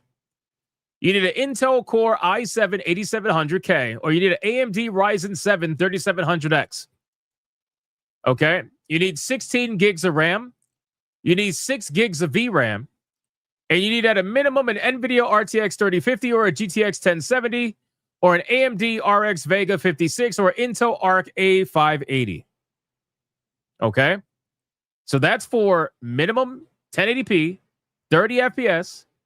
That's what you need. Okay? If you had any plans to play this shit on a Steam Deck, you might as well throw it out the fucking window. It's not happening. It's not happening, most likely. Here are the recommended specs. If you want to play at 1080p at 60 FPS at high graphical settings, okay, you need an Intel Core i5 13600 or AMD Ryzen 9 7900X. You need 16 gigs of RAM. You need 16 gigs of RAM across the board, by the way. You need 16 gigs of RAM across the board. You need 12 gigs of VRAM, which means you need an NVIDIA RTX 5060 or an AMD RX 6800 XT. Okay, right? That's for 1080p 60 FPS. Now, for native 1440p, which I know a lot of you guys play on. I know a lot of people play on 1440p. At 60 FPS, you need, at high settings, an Intel Core i5, same processors, right? Same RAM, graphics card. You need an NVIDIA RTX 4070 Ti or an AMD RX 7800 XT with 12 gigs of VRAM. So very close. The main difference is the graphics card. All right. Now here's where it gets spicy. You guys ready for this? This is real spicy, boys. I want to remind you of what this game does not look like, or does, what this game does look like. But I'll show you screenshots after. So to run the game at native 1440p at 60 FPS, okay? At ultra settings, you need an Intel Core i5-136. You need an AMD Ryzen 9 7950X. You need 16 gigs of RAM. And you need a minimum NVIDIA RTX 4080 or an AMD RX 7900 XTX. Okay? Now, you're probably thinking to yourselves, well, Hypnotic, what about 4K resolution native at 60 FPS? That can't be that hard, right? That can't be that hard. You know what I'm saying? Maybe a 5080. Maybe. Even that's like pushing it. Considering, bro, Pragmata's PC spec. Pragmata looks amazing, plays amazing, runs amazing. Looks better than this game. Now, granted, it's not an open world video game, so I understand the difference. But I'm just saying, bro, at some point, we have to start questioning what the fuck are we doing? You guys ready for this? Here we go. At native 2160p, at 60 FPS, at ultra settings, you need an Intel Core i5-136. You need an AMD Ryzen 7950X. You need 16 gigs of RAM, and you absolutely, positively know, brother, no way around it. You need to have an NVIDIA. Let me zoom in on this shit. Hold on, brother. Let me zoom. You need to have an NVIDIA 50-fucking-90. Holy shit. I have never seen this before, guys. You need brother for 4K 60 FPS, you need a 50-fucking-90 graphics card. Like, need one? Not recommended? Bro, is this the crisis of our generation? Is this the crisis? It's not, obviously. Brother, that's crazy. So, now here's the thing. Let's see what the fine print says. Let's not get scared just yet. There's fine print, guys. Don't get scared yet. There's fine print, okay? There's fine print. All of the above requirements were measured with no upscalers and no frame generation. However, a variety of upscalers such as DLSS or FSR will be supported and can be used to improve performance. So what they're basically telling you is that this game is going to run like absolute dog shit unless your computer is overpowering the specs. So you need an overpowered PC in order for the game to run decent. Otherwise, you're going to get felted without any kind of upscalers or frame gen. I can't stand this shit. Hold on. Ready? Ready? There's another one. Required amount of VRAM applies to all GPUs, not only to the ones listed in the table. GPUs of similar or higher processing power can be used instead if they meet the VRAM requirement. Yeah, well, that's obvious. That's obvious. Now, guys, I got to tell you, man, when I made the title for my stream today and I said they can't keep getting away with this, brother, this is what I mean. This is fucking ridiculous. This is like, I have no words. I have no words. This is ridiculous. Guys, we live in a world with Crimson Desert. We live in a world with Crimson Desert. Hold on. Let me see if I can bring it up. Crimson Desert PC specs. Let's see. Let's see. Hold on. I just want to remind myself of what they might be. Let me see if I can bring it up. PC spec sheet. Let's see. So, according to this, Crimson Desert system requirements. Let's look at the recommended. Where's the recommended? Why can't I find it? Son of a bitch. Come on, Crimson Desert. Why can't I find it? System. Is this it? System requirements and required specs. Okay, here we go. Ultra requirements. Guys, Crimson Desert. Ultra requirements, okay? Just keep in mind which one looks better, okay? This is Crimson Desert's ultra requirements. Graphics preset high.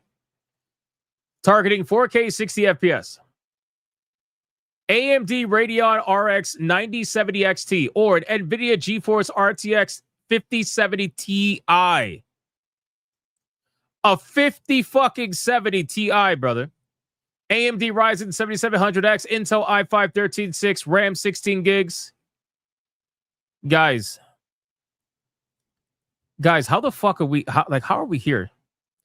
How are we here? Again, do I need to do a comparison? I feel like I shouldn't have to, but do I need to? Do I need to do a comparison between Crimson Desert? Both of them are open world video games. Crimson Desert's world, I guarantee you, is vastly bigger. Vastly bigger. I guarantee you. Blood of the Dawnwalker. Is it not showing up on Steam? Here we go. The Blood of Dawnwalker. There we go. Vastly fucking bigger, guaranteed, bro. Let me look at the screenshots here. Where are the screenshots? Let me bring it up. Again, I'm not saying that this game is ugly, because it's not. But what I am saying is that you mean to tell me this game is going to require a 5090? Brother, really? Really? Think about this.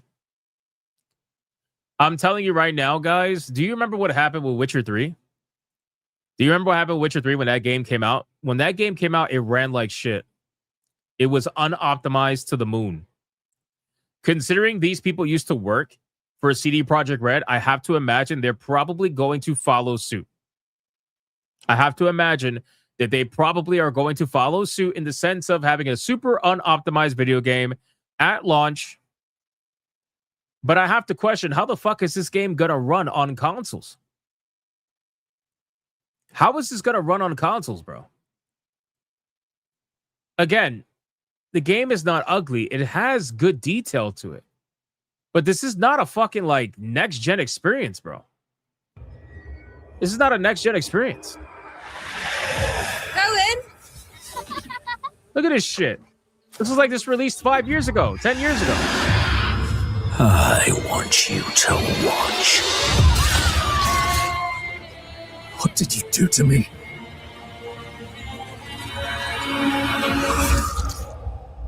I don't know, man. I don't know. Just kind of seems. Now, what engine is this? I think I believe it's Unreal Engine. What engine does Blood of the Dawnwalker use? I think it's Unreal Engine. Yep, Unreal Engine 5. Go figure.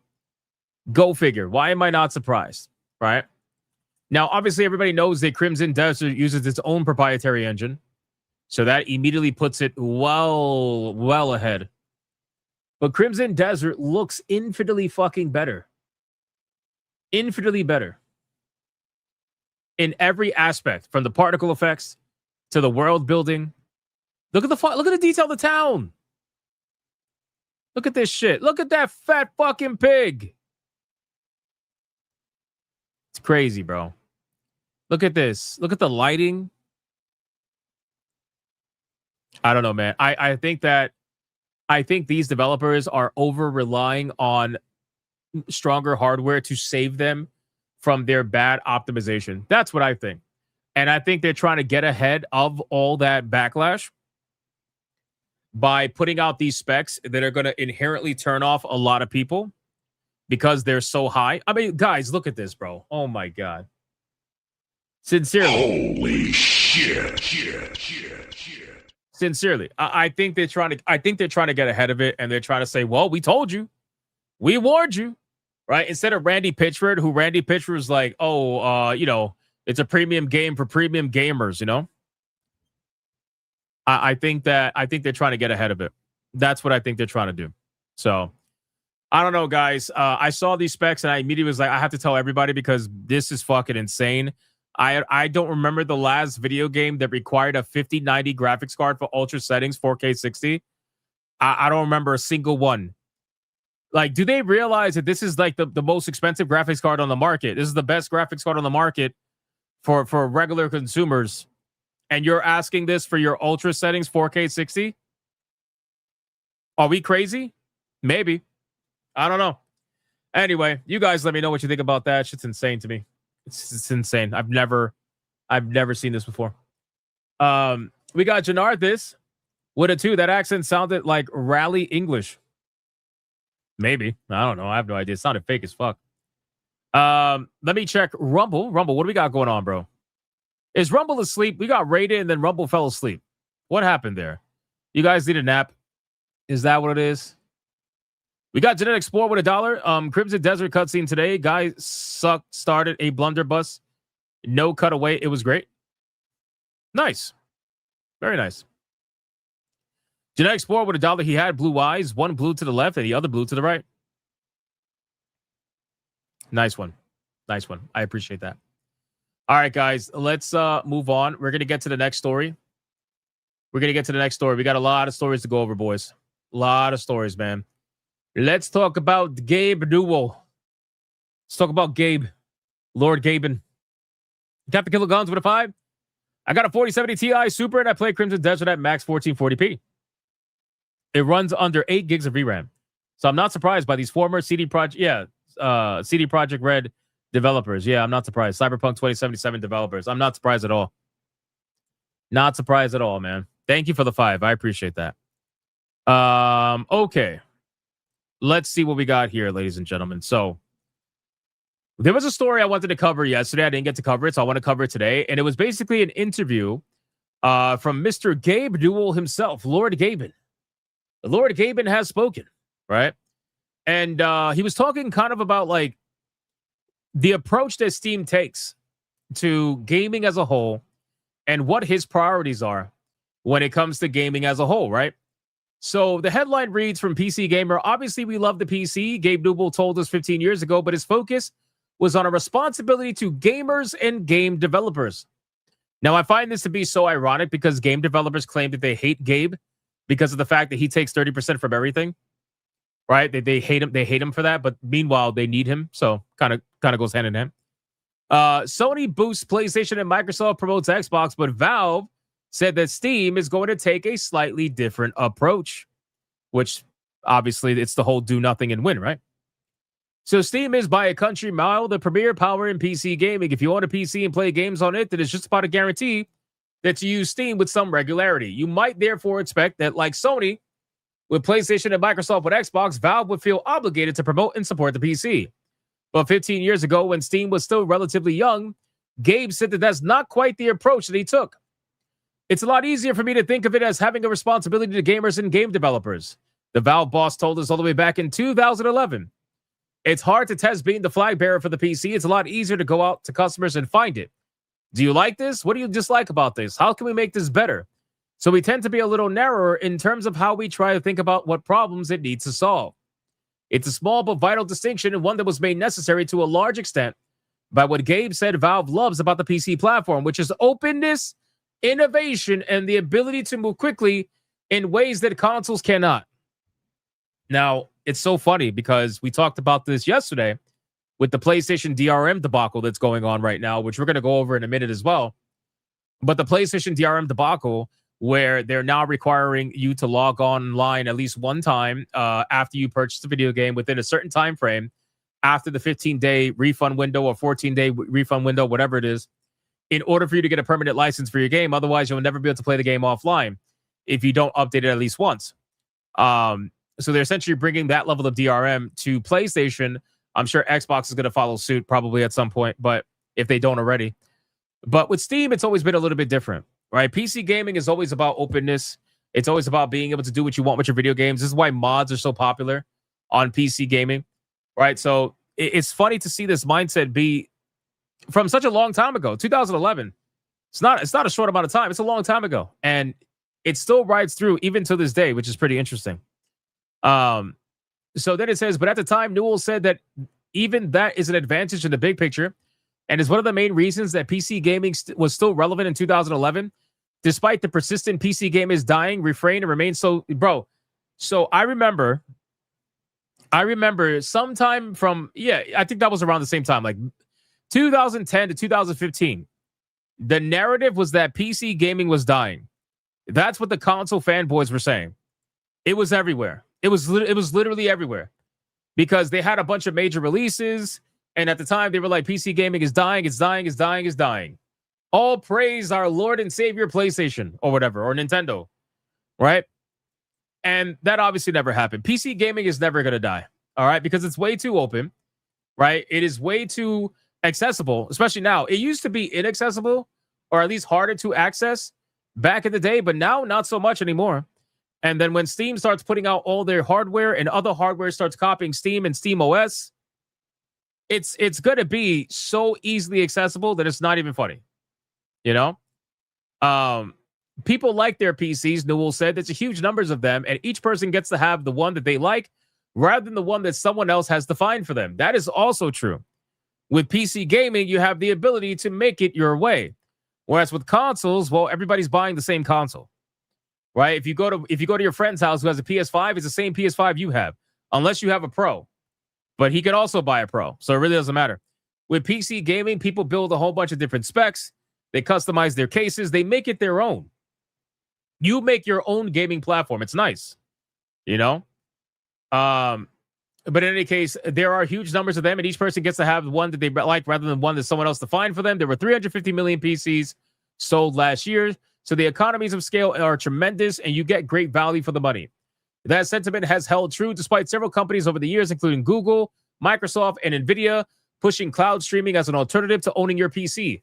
Valve has also broadly stuck in Newell's priorities too, launching Steam Greenlight to allow for crowd-voted games to release on Steam a year after our 2011 interview.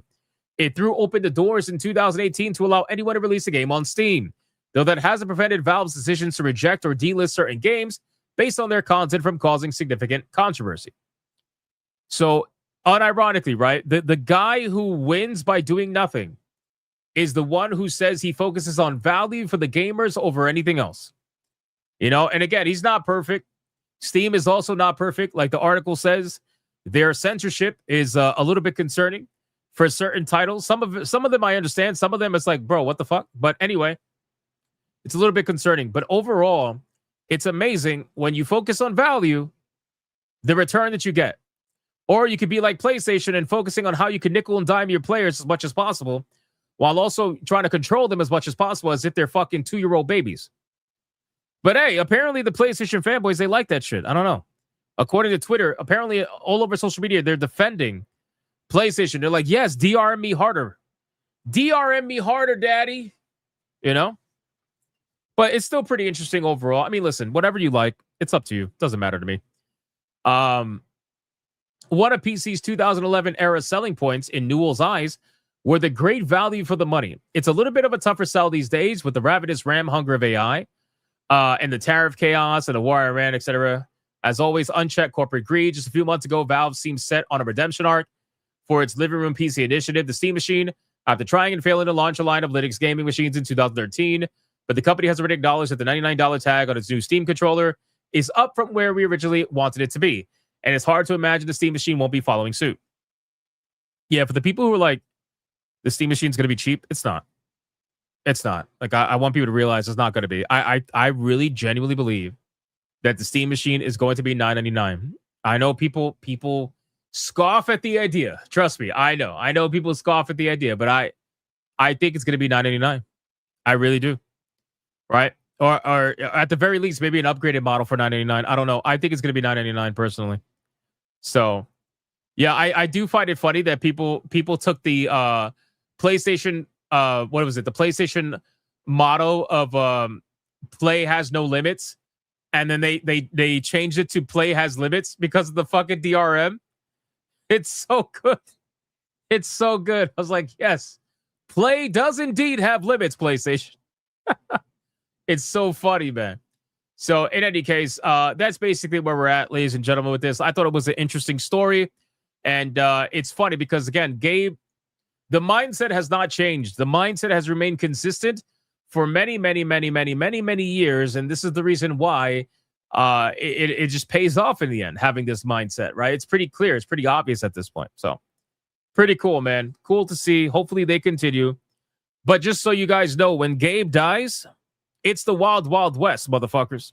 All right? When Gabe dies, because he's not going to live forever, it's the wild, wild west, and everybody's going to be gunning for Steam. Everybody. So hopefully he has somebody in charge that can, I think his son is being trained to take over. Apparently, there are people that already run Valve for Gabe. He's just like, the overseer.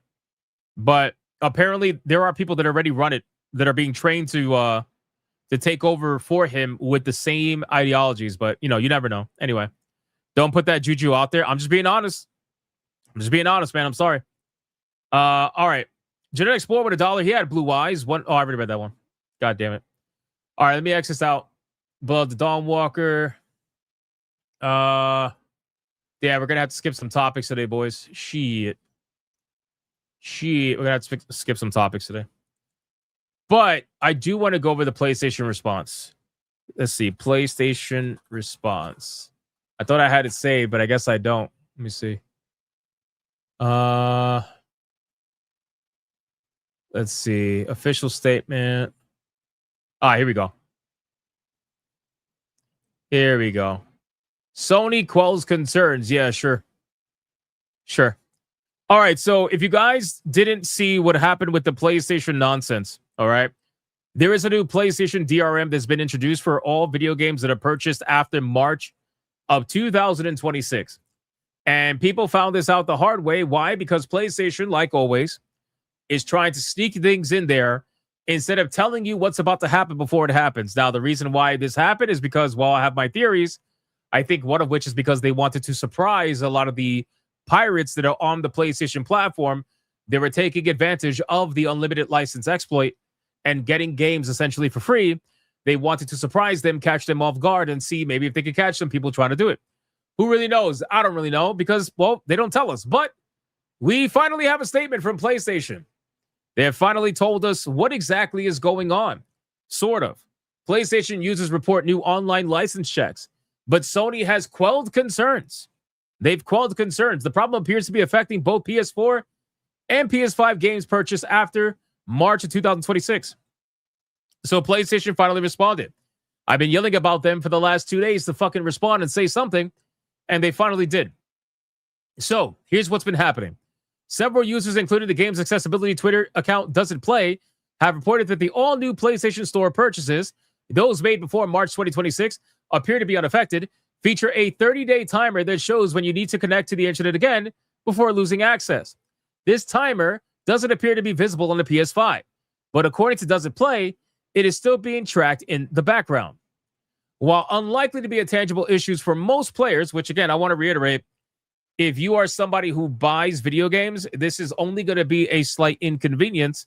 But I got to be honest with you, I am tired of buying customers continuously being slightly inconvenienced by these corporations that are trying to fight piracy by inconveniencing the people who are actually buying games.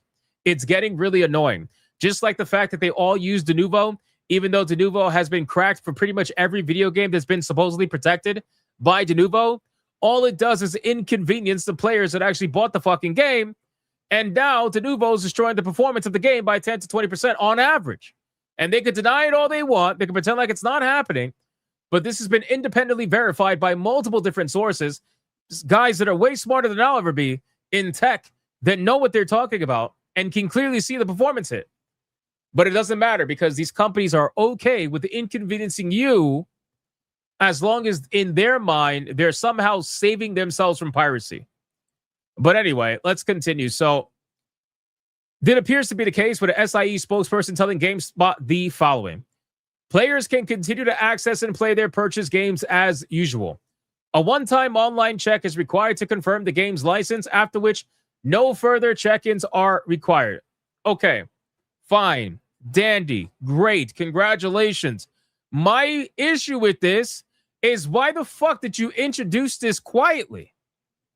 Why did you introduce this quietly? Why can't you guys just be upfront and say, hey, FYI to those of you that are going to be putting money in our fucking store, we're going to be making a change that's not going to affect you, the buying customer, in any real tangible negative way, but instead it's going to be our attempt to combat piracy and theft on our platform. I don't think most people would have had a problem with that. I feel like people would understand, all right, well, at least you told us this time. At least you told us this time, right? But you also got to think like a corporation, right? If you're trying to catch the thieves, well, you're not going to tell the thieves your plan. So this is a really fucked up catch-22. I really don't know where to really side on this one. I'm always for transparency, which is why I kind of think I'm going to side with the tell them anyway. Because here's the thing. I don't know if this is really going to stop anything. I feel like all you're going to do is make them challenge themselves to ensure that they find every way to felt you and get through this permanent license issue. You know? But anyway, they decided not to tell people. And because they decided not to tell people, it went off like crazy.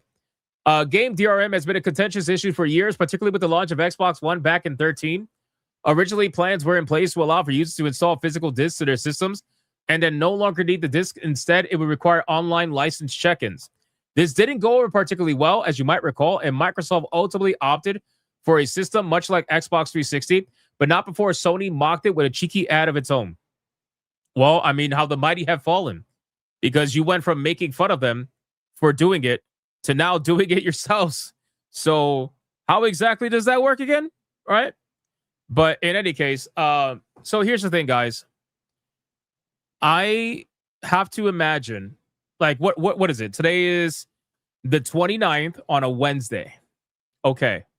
I have to imagine, given the complexity of this, I have to imagine probably within the next 6 months, maybe even less than that, I would imagine there's going to be an answer from the pirates on this situation, and they're going to find a way to felt PlayStation.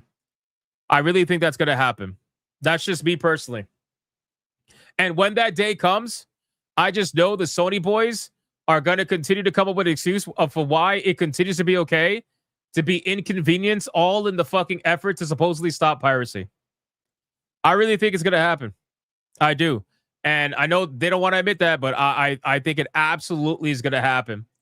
You know, every time you try to stop piracy, and this is why, like, we covered it yesterday. Gabe said something many years ago about piracy that continues to be very important even to this day, right? Which is, if you really want to combat piracy, the only way you can combat piracy effectively is by offering a service that the pirates cannot offer, right? Offering a service that's so good that the pirates can't replicate, right?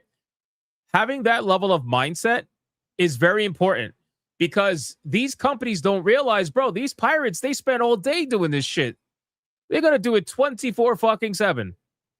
And this is just a challenge for them. They get off on this shit. They're going to find a way to crack this, just to say that they're the ones that did it. You know? But I think that within 6 months, we're going to have, I honestly, I believe it's going to be shorter than that, but I'll say 6 months to be safe. I think within the next 6 months, we're going to see PlayStation get felted, probably. Most likely. So, guys, I wish PlayStation would focus on their service, focus on trying to make it better for their players. But apparently, I really can't feel bad for their like hardcore players, because their hardcore players are perfectly fine with this. If you look on social media, you look on Twitter, there's a lot of them defending it. Although, to be fair, there are some PlayStation fanboys that I know of that are actually speaking out against this, and I was shocked. I was like, hey, go you, little guy. Go you. I love that shit. Hell yeah, fight for yourself. You're damn near almost a PC chud if you keep going.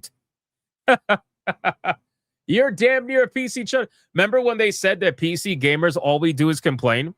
Meanwhile, we always get what we want. Funny how that goes, right? We got what we wanted with Helldivers. We get what we want all the time.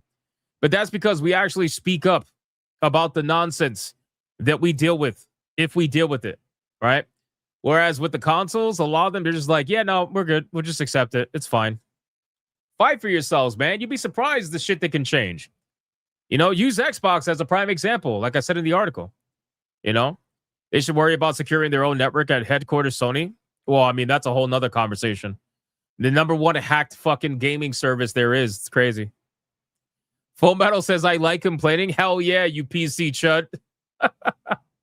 That's how you do it, boys. Anyway. So, yeah, I just wanted to cover this. And you know what's sad? This was literally just their response. That's it. That's it. That was all. That's all it is, boys. Their response to this entire debacle, this entire drama, all this nonsense around the DRM, their response was just one fucking sentence or two sentences. That's it. That's all you get, PlayStation fannies. 2 sentences. That's it. That's all you're worth. Sucks, man. We got Captain Killer Guns with a 5. I got a 4070 Ti Super, and I play Crimson Desert at max at 1440p, and it runs under 8 gigs of VRAM, so I'm not surprised.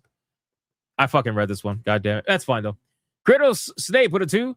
You forget Hypno PlayStation's an Xbox. That is true. That is true. Everything's an Xbox, though. Everything. All right. We are... Let me see something really quick.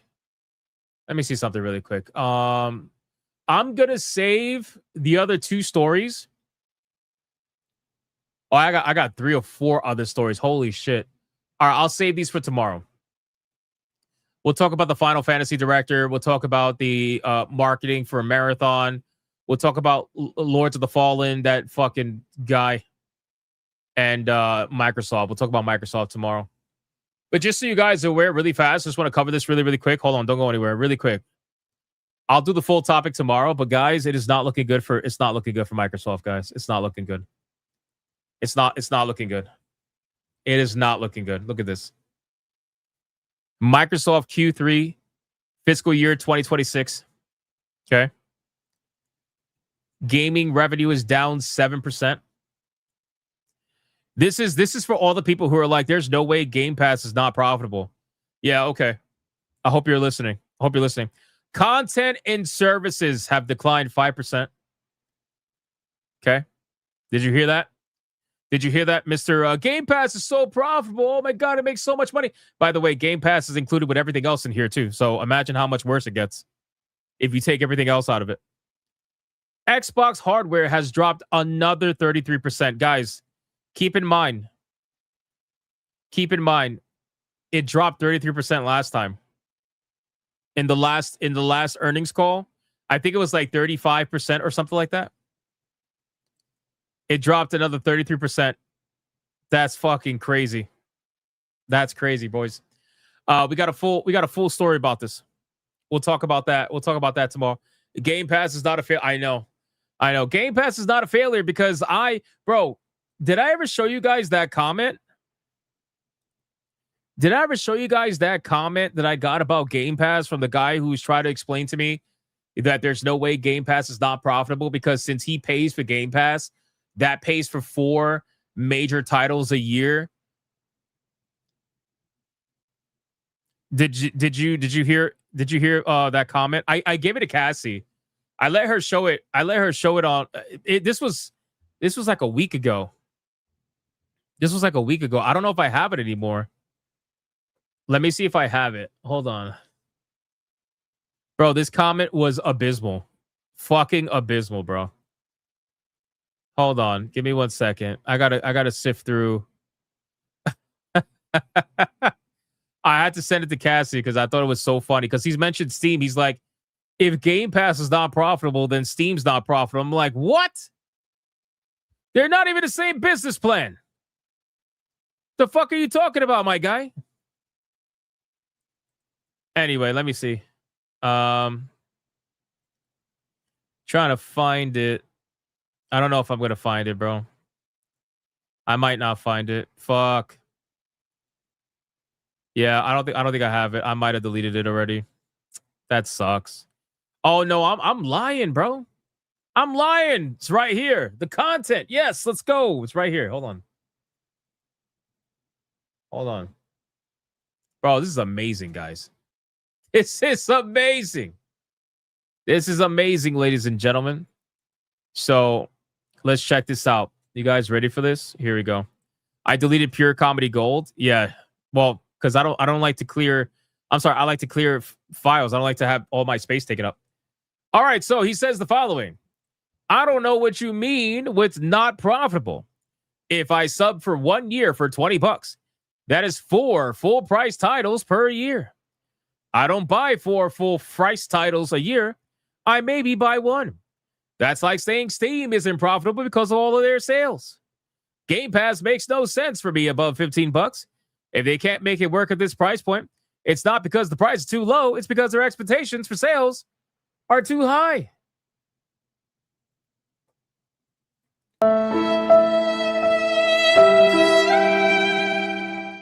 You guys see what I deal with? You guys see what I did? Shit that I deal with every day. You see this? You see this shit? He compared Game Pass to Steam.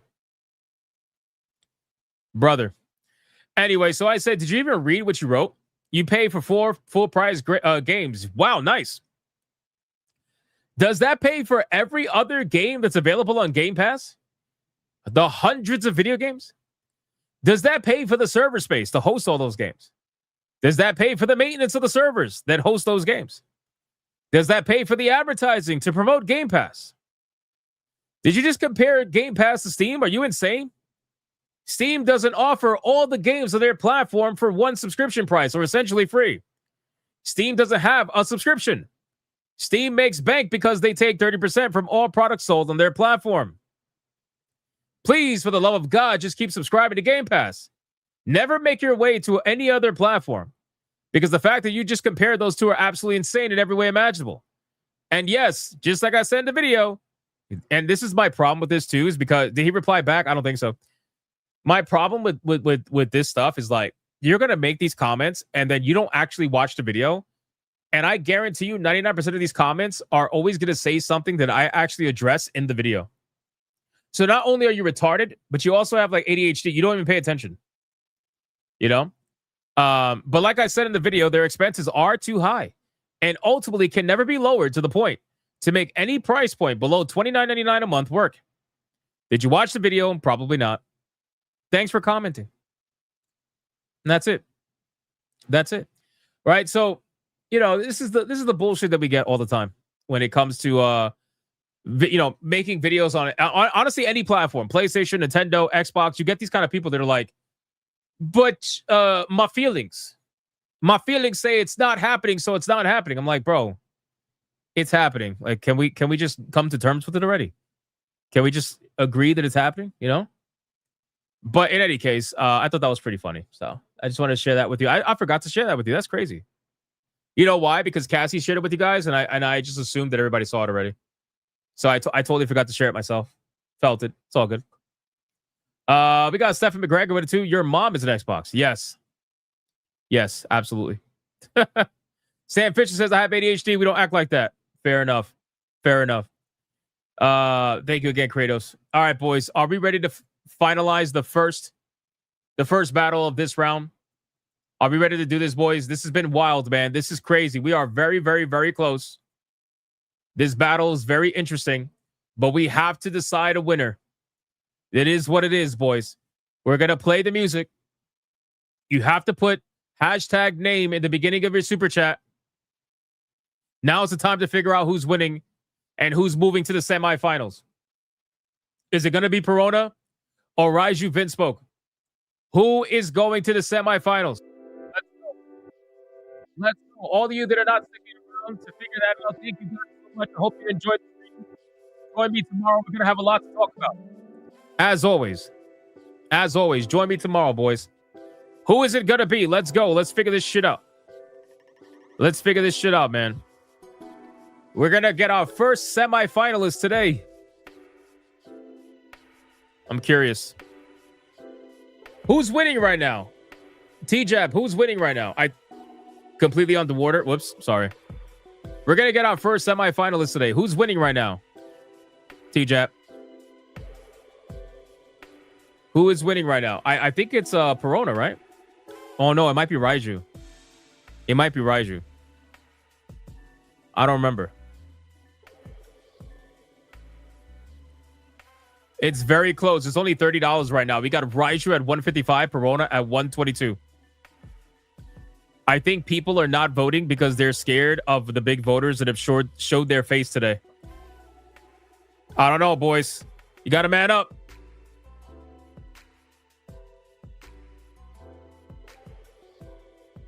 That's crazy. Deadeye's Lock said Hypno's mic is drowning faster than St. Floyd. Bro, that's insane. Are we seriously going to wait for the countdown? Is that what we're doing here? Are we serious right now, guys? Toxin would have fine for hashtag Perona. I ain't scared of no big voters. How is Toxin the only one with balls? crazy. This now code of 5 hashtag Raiju and use swap your mom as an Xbox. Your mom is a Steam machine. Well, see, your mom is an Xbox is an insult. Your mom is a Steam machine means she's a MILF. So it's not an insult. It's not an insult. Kira Nightshade. $100 Red Boy Hyperbanger for hashtag Raiju Vince Smoke. Let's fucking go, my man. The votes are being made, boys. The votes are being made. He can only do that like 1 or 2 more times, and then he's gonna be banned on YouTube from donating. We got grade 8 for $6 for hashtag Raiju Vince Smoke. Let's go. Lot of love for Vince Smoke.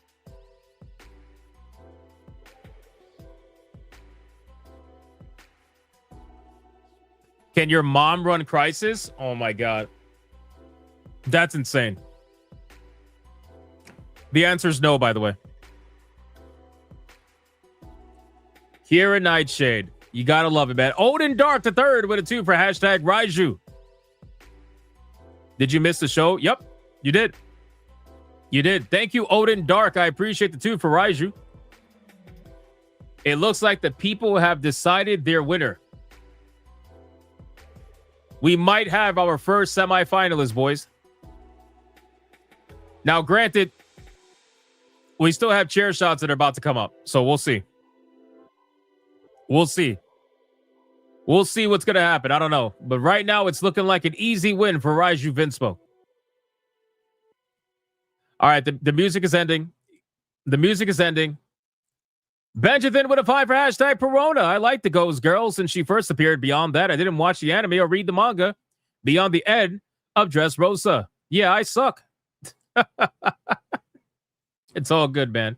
Thank you for the 5. I appreciate that. That's a vote for Perona. She's not out of the woods yet. All right, boys. Final countdown. This is it. The first semifinalist is going to be decided. Let's find out. 5, 4, 3, 2, 1, go.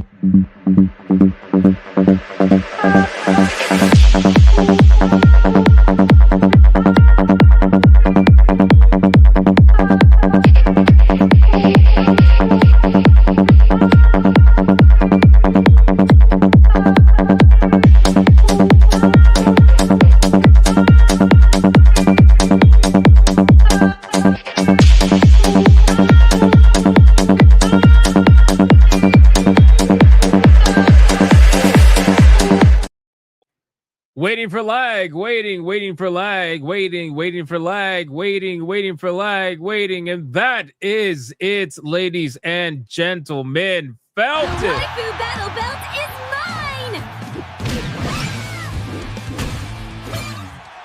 Holy shit. Guys, oh man. Great Ape says YouTube would happen. I don't know.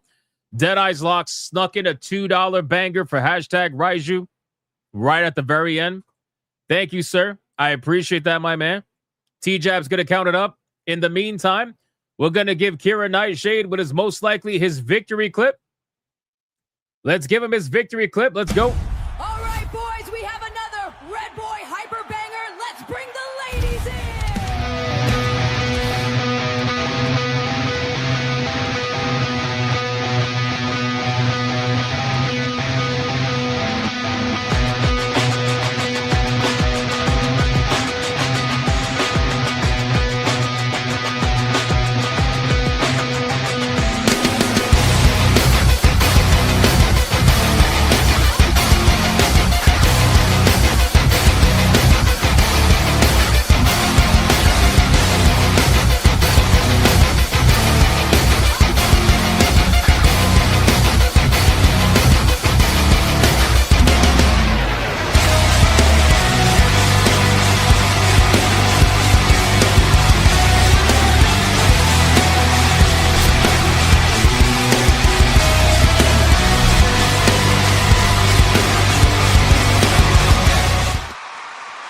Shout out to Kira Nightshade.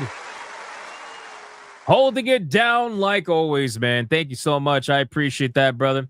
Odin Dark with it too. First up, so bodies Perona, and now this good. Well, yeah, I guess so. I guess so. We got our first semifinalist, ladies and gentlemen. Just waiting for the numbers. Here we go. All right, we got Raiju Vinsmoke at $270 against Perona at $134.20, which means the winner and the first official semifinalist in the One Piece Waifu Battle Tournament is none other than Raiju Vinsmoke, ladies and gentlemen. GG's, Perona. You got lucky the first time a little bit, but now, unfortunately, it's game over. That's it.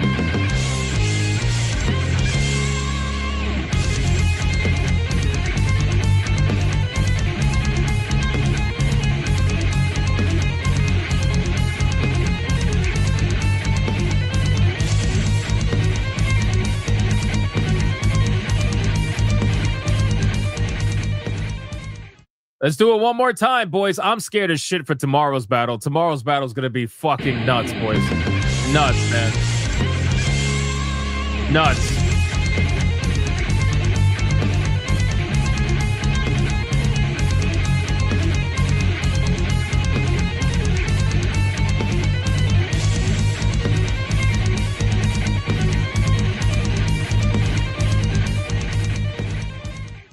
Coping and seething. You are coping and seething. You just can't accept what you're seeing. Yes, you're coping and seething. The truth it is scalding, and now you are molding and coping so hard. Coping and seething. That's going to be it for the waifu battle, ladies and gentlemen. Raiju's going to go backstage, or she will wait to face off against the winner of tomorrow's battle to decide our next semifinalist, ladies and gentlemen. And again, just a reminder, tomorrow's battle is going to be fucking nuts because it's going to be Yamato versus Nico Robin. Both of these are fan favorite waifus from One Piece. I can only imagine how this shit is going to go, ladies and gentlemen. I can only imagine. Holy shit. So we'll see how it goes. But shout out to Perona. Good try. But Raiju's moving on to the semifinals, ladies and gentlemen. It's gonna be a banger time. Will Nico Robin end up like Boa? I don't know, man. I don't know. We'll see. I know a lot of people like Nico Robin, but I know some people like Yamato also. So I don't know. We'll see. We'll see how it goes. All right, boys. We are fully caught up on everything. Let me check. Let me check Rumble. Hold on. Rumble is good. Let me check Gifted Games before we finalize off into the sunset. We are good on Gifted Games. Guys, thank you so much for the insane support today. I appreciate it. Join me tomorrow, Hypnocast, 9 p.m. Eastern. We got a lot we got to talk about, as we always do. It's going to be a banger time. I hope every single one of you had so much fun today. It was a great stream. Thank you guys for the immense support and always. And shout out to the Hypno Mods for doing what they do every single day. And I will see you guys on the next one. No new video tomorrow. Nope. I told you I'm done doing videos on this channel. Or at least in the way that I was doing before. Maybe I'll do short videos. Not like shorts, but like short videos. But I'm currently making a separate video-only channel that I'm working on. I have a shorts channel now, by the way. Oh, I forgot to mention that. I did make the shorts channel last night. I will link it to you guys. They may want to go support that if you want. If you don't, that's totally fine. I understand that. But any and all support would be greatly appreciated. We already have like 20 subs over there from Griffcast, so that's awesome. If you guys want to go check this out, here you go. Where is the link is right here. You guys can go support that if you want. Making a clips channel is algo maxing. I already have a clips channel.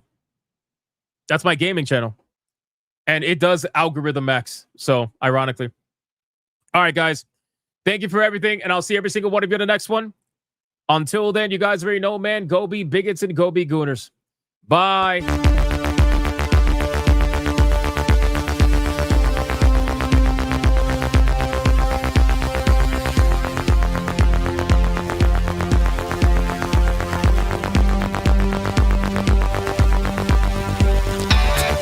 I am not gay. I have relationships with women and sex with men. And I got news for you. That means you gay.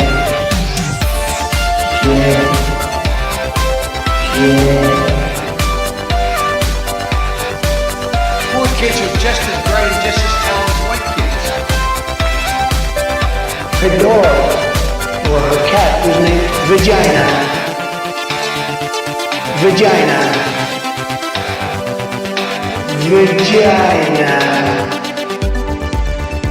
Put a ticket in, make her gay. Fuck Indiana Jones, put a ticket in, make her lady gay. Fuck Indiana, put a ticket in, make her gay. It means put a chicken in it we eat and make her fucking gay. Fucking pronouns! Fucking pronouns!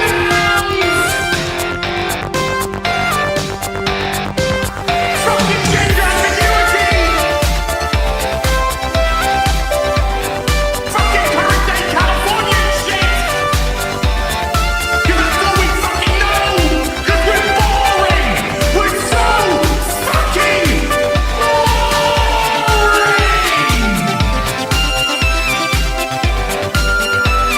Twitter hole! Twitter hole! Get it right! At the touch of the black man, I bring life. I bring life.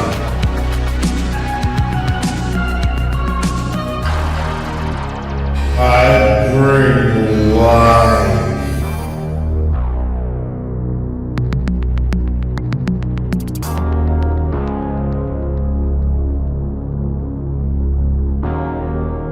I bring life.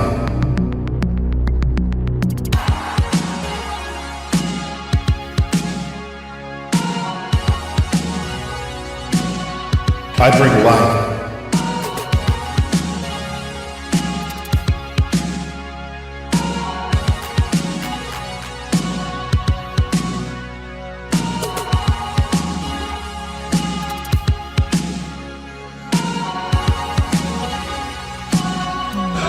That's right!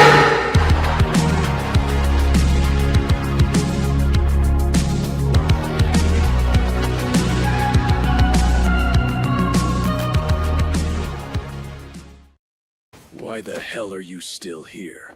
Go on. Get out of here. Go play some video games.